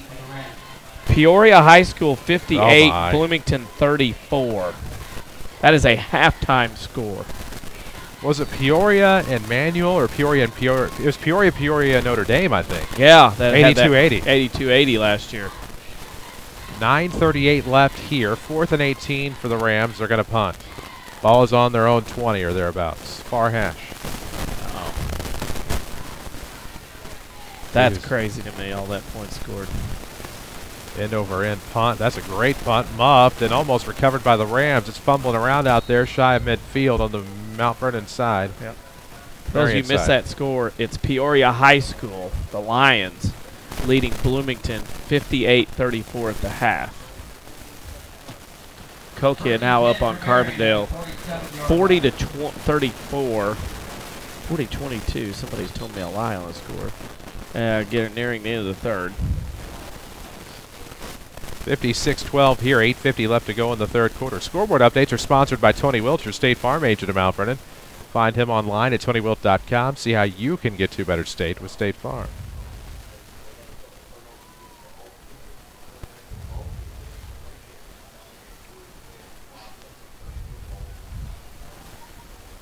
.8:30 remains here in the fourth quarter. Marion to the football, 1st and 10 from their own 47 on the far hash. Shotgun with a single back set, and now carry off the inside handoff. Will end up outside here as to midfield. Will run number 25, Clayton Bastian. Gets inside Mount Vernon territory with a run to about the 48. I suspect you're going to see a lot of handoff left, handoff right, fullback dive as the clock is running. Marion is not a program that likes to run it up on people or rub salt in a wound. Not at all. No issues with them trying to get to the clock. Marion will be happy to get out of here at 3-2 and have Althoff coming in next week on their turf, literally. Which Althoff are they going to get is the question. Well, right now it looks like 4-1. Yeah. Quick snap, and Will be brought down. That was actually a really good tackle. Yeah. Tough jersey grab there that time by, I believe that was Taylor. Gabriel Taylor. Mater Dei wins the Milk Bowl 40-12. Wow, that just... Yeah, it's scary how good Mater Dei is. Mater Dei struggles too. Muscuda leads Jersey 44-33 in the over game down to 6-1-8. 7:15 left. We're in the fourth quarter. Clock moving. Continuous clock. High snap. Will's in trouble. Rams looking to recover. Now looks like a fumble recovery in the backfield by the Rams. A tackle and then a left-handed scoop by number 65 again, Gabriel Taylor. First turnover by Marion in the game. The Crusaders have it at the Centralia 39 with 27 seconds to go. So 56-12 Marion. They lose the football on a turnover. The Rams get an opportunity to do something offensively. 1st and 10, Marion territory on the 43. The Rams will send Maxwell split left. Left slot will be spanned. 2 to the right, looks like that is Sursa and Leak. Quarterback is Nick Malone out of the pistol. Quick inside handoff to Scarborough. He'll run off tackle along the far hash to the 40. Gain of about 3, maybe 4. 2nd and 6. Fans hanging out. They are. Hanging out, walking the, what is it, 62 steps? Fan club, yeah. Somebody said 52, 62. Number 9, Scarborough. 2nd and 7 for the Rams. I know when I got the initial tour last July, I was in much better shape because I was not out of breath when I came up then, but I was out of breath when I came up tonight. Of course, it's hot. It's hot last July, too, though, I guess. Allegedly, I've gotten 11,000 steps in today. Not bad with no golf. No, just treadmill and walking around. 2nd and 7 here out of the pistol. High snap. Uh-oh. Malone will dive back to get it at midfield. Loss of 10. 2nd and 7. 3rd and 17. With 5:30 left to go in the ballgame. Appreciate all of our sponsors. Rin Lake College powers the streaming. They can save you thousands on your collegiate education. See how and apply online at rlc.edu. Rin Lake College, your journey starts here. Cardinals beat the Pirates. I don't know what any of that means. I'd say I'm not paying attention to that means that the Cardinals have now tied the Brewers momentarily. And if the Cubs win, the Cardinals are 2nd division, first back of the Rockies. Okay. Now, I did know the wild card scenario at least. Yeah. 3:17, 3rd and 17 rather, 4:50 left to go in the fourth quarter, 56-12. Read the scores every day, but they're so early that it doesn't sink in sometimes. There'll be a quick pass to Scarborough. Come up the near side, outside the hashes, near sideline. About the 40-yard line. Gets, it's about 20 right back. 10 right back. What's that, Pops? 4th down and 7 for the Rams. What? I was going to start following the yardage on the field. All right, 4th and 7 for the Rams now. It's on the 40-yard line. Marion territory on the near hash, the spot. We'll drop below the 4-minute mark here. 2 to the left, 2 to the right. Same pistol set here with Scarborough the back. Leak, Dameron, Span, Maxwell are your receivers. Line is down, ready for the snap. There it is, a good one to Malone. Looks back, drops back, looks left. Now going to have to roll right. Gets away from the defenders, going to get a nice block or two. Gets to midfield, breaks away from a defender, gets a gain out of that one down to the 35. Out of bounds on 4th down. Got to about within 2 yards on a play where he should have been sacked, but used the speed and athleticism to get away. Yeah, it'll be turnover on downs, and Marion will head back on offense and run about 2 plays, and this one will be all she wrote here from Mount Vernon High School. 3:23 left to go.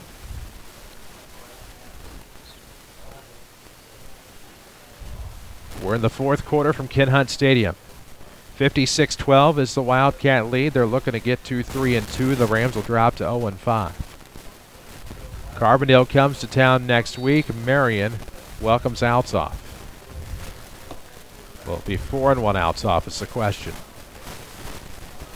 2:55 left to go here on the turnover on downs. Marion has it 1st and 10 from their own 36 on the far hash. This will be, of course, a sweep play.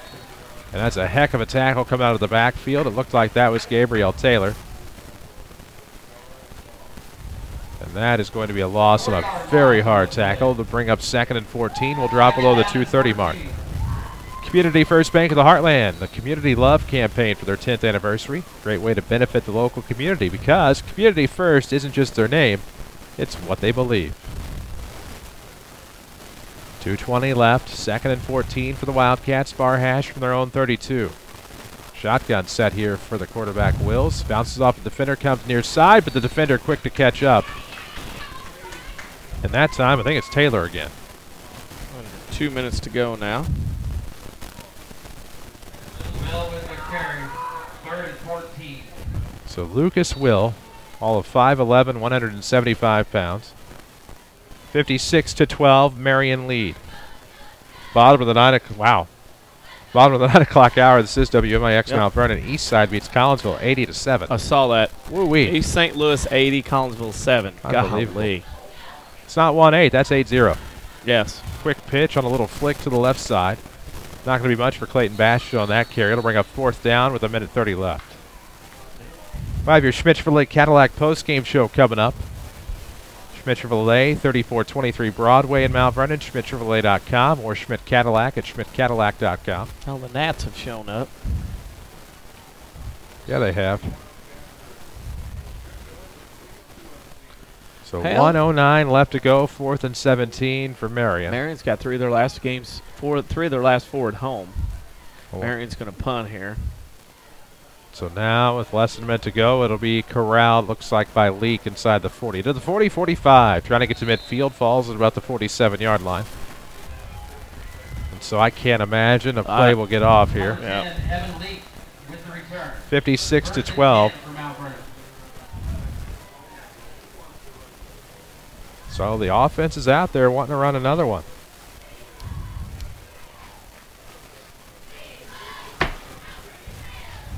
Get it? Man, it's tough. They're all over the place. I don't understand. It's that hot. Yeah, you They're think. Confused, I think. Out of the pistol. Maybe. Will they get a play off? 10 guys. Taylor will come in now to be the other down lineman. Be the final play of the game. 12 seconds left. You assume it'll probably be a heave downfield. Looking left, rolling left. Here comes Malone, parked to the 40. Going to have to chase away. Gets a block in the backfield. If the time expires, he'll get one incomplete to Span, and that'll do her. Centralia wins as well. We'll talk about all of that coming up on your Schmidt Chevrolet Cadillac post-game show. We'll take a break. When we come back, post-game time. It's 56-12, your final. The Marion Wildcats are 3-2. The Rams drop to 0-5. We'll take a break and come back. This is Rams football, powered by Community First Bank. All right, listen. We didn't invent lunch. No. We're not really in that line of business. But we did make lunch better because we are in that line of business. We made up a thing called the B-Dubs Fast Break Lunch. It's a collection of your favorite B-Dubs food. And as we all know, a lunch with your favorite food is a better lunch. It sounds simple, but it's taken ages for mankind to arrive at this solution. Sorry we weren't involved in this lunch situation sooner. Buffalo Wild Wings.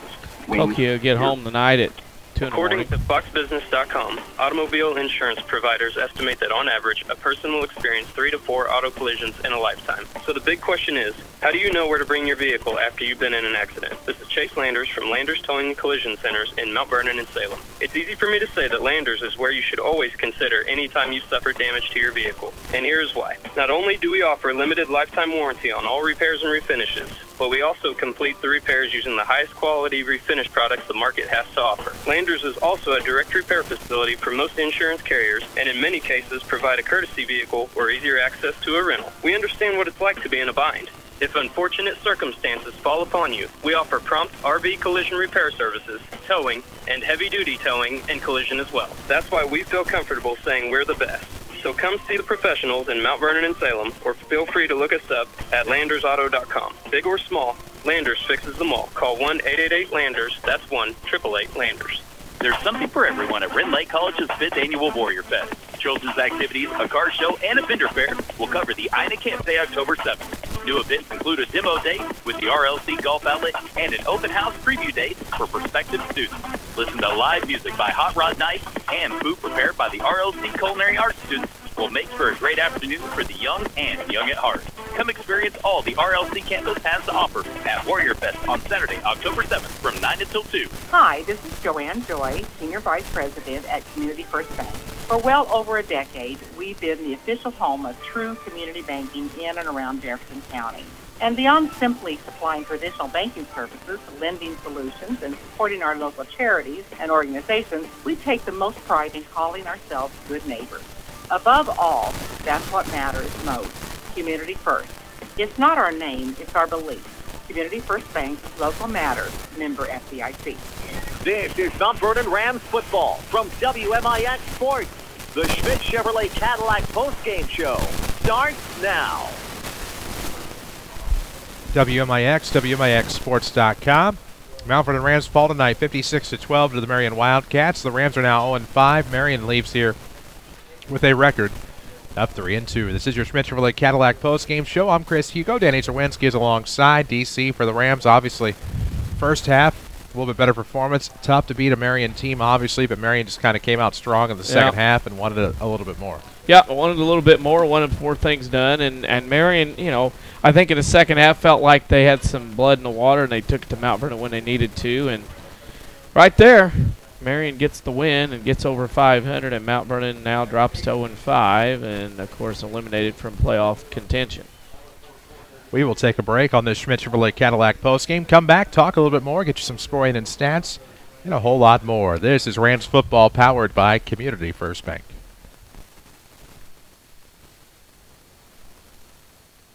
When it comes to orthopedics, you want personal care that gets you back in action. And now you have a center of excellence close to home. Orthopedic Center of Southern Illinois offers convenient access to leading-edge orthopedics, providing the latest in surgical and non-invasive care, as well as the most advanced imaging services for orthopedic conditions of all kinds. We also specialize in providing total joint replacement, spine surgery, sports medicine, and offer an on-site physical rehabilitation center. Get back in action with Orthopedic Center of Southern Illinois. Visit online at orthocenter-si.com or call 242-3778.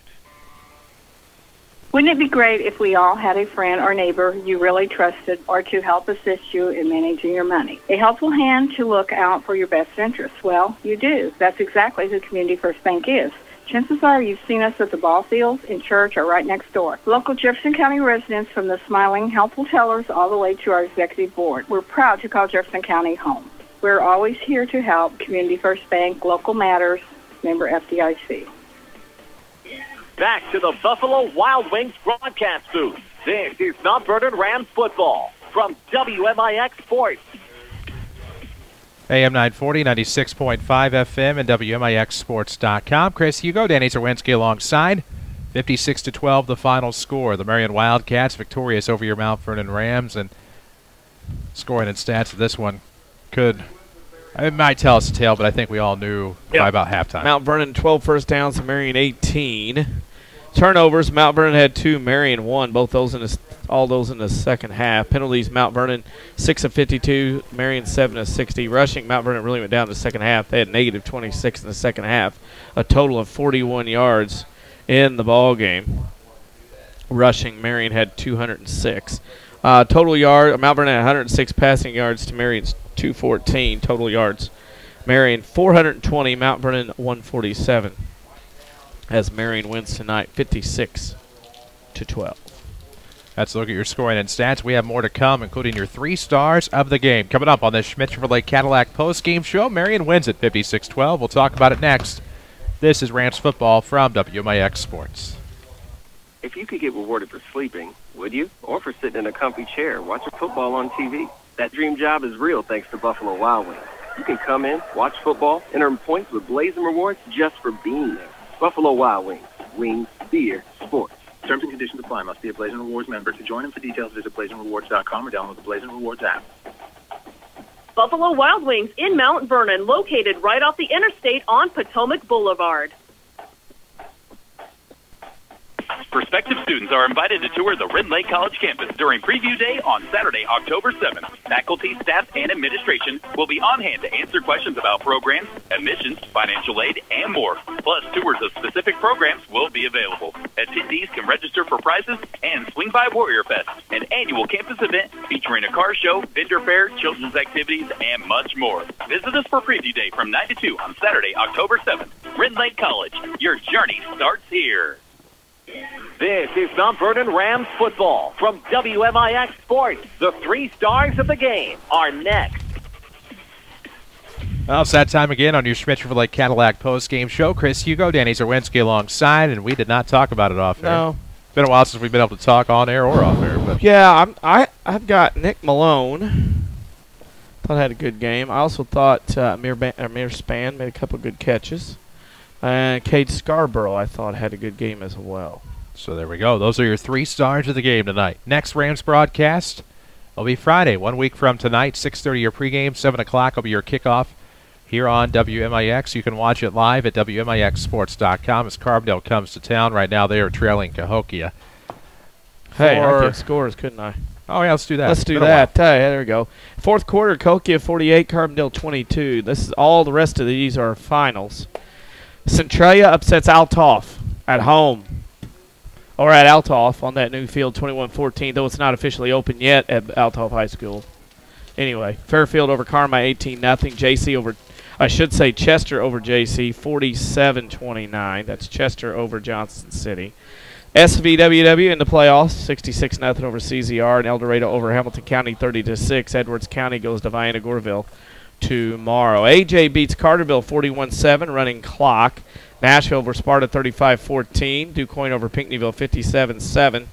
Harrisburg over Massac 34-14, and Heron over Murfreesboro 42-6. Benton at West Frankfort tomorrow at noon. We'll have a full TonyWilt.com. That is his website, but we'll have a full Tony Wilt State Farm scoreboard coming up later tonight on our website at WMIXsports.com. For Danny Czerwinski, for Hunter Schrader, for Audrey Southard, for all of us at WMIX Sports, I'm Chris Hugo. Final score tonight from Ken Hunt Field, the Marion Wildcats 56, the Mount Vernon Rams 12. We'll talk about it tomorrow on the Saturday Sports Show. Until then, good night. Rams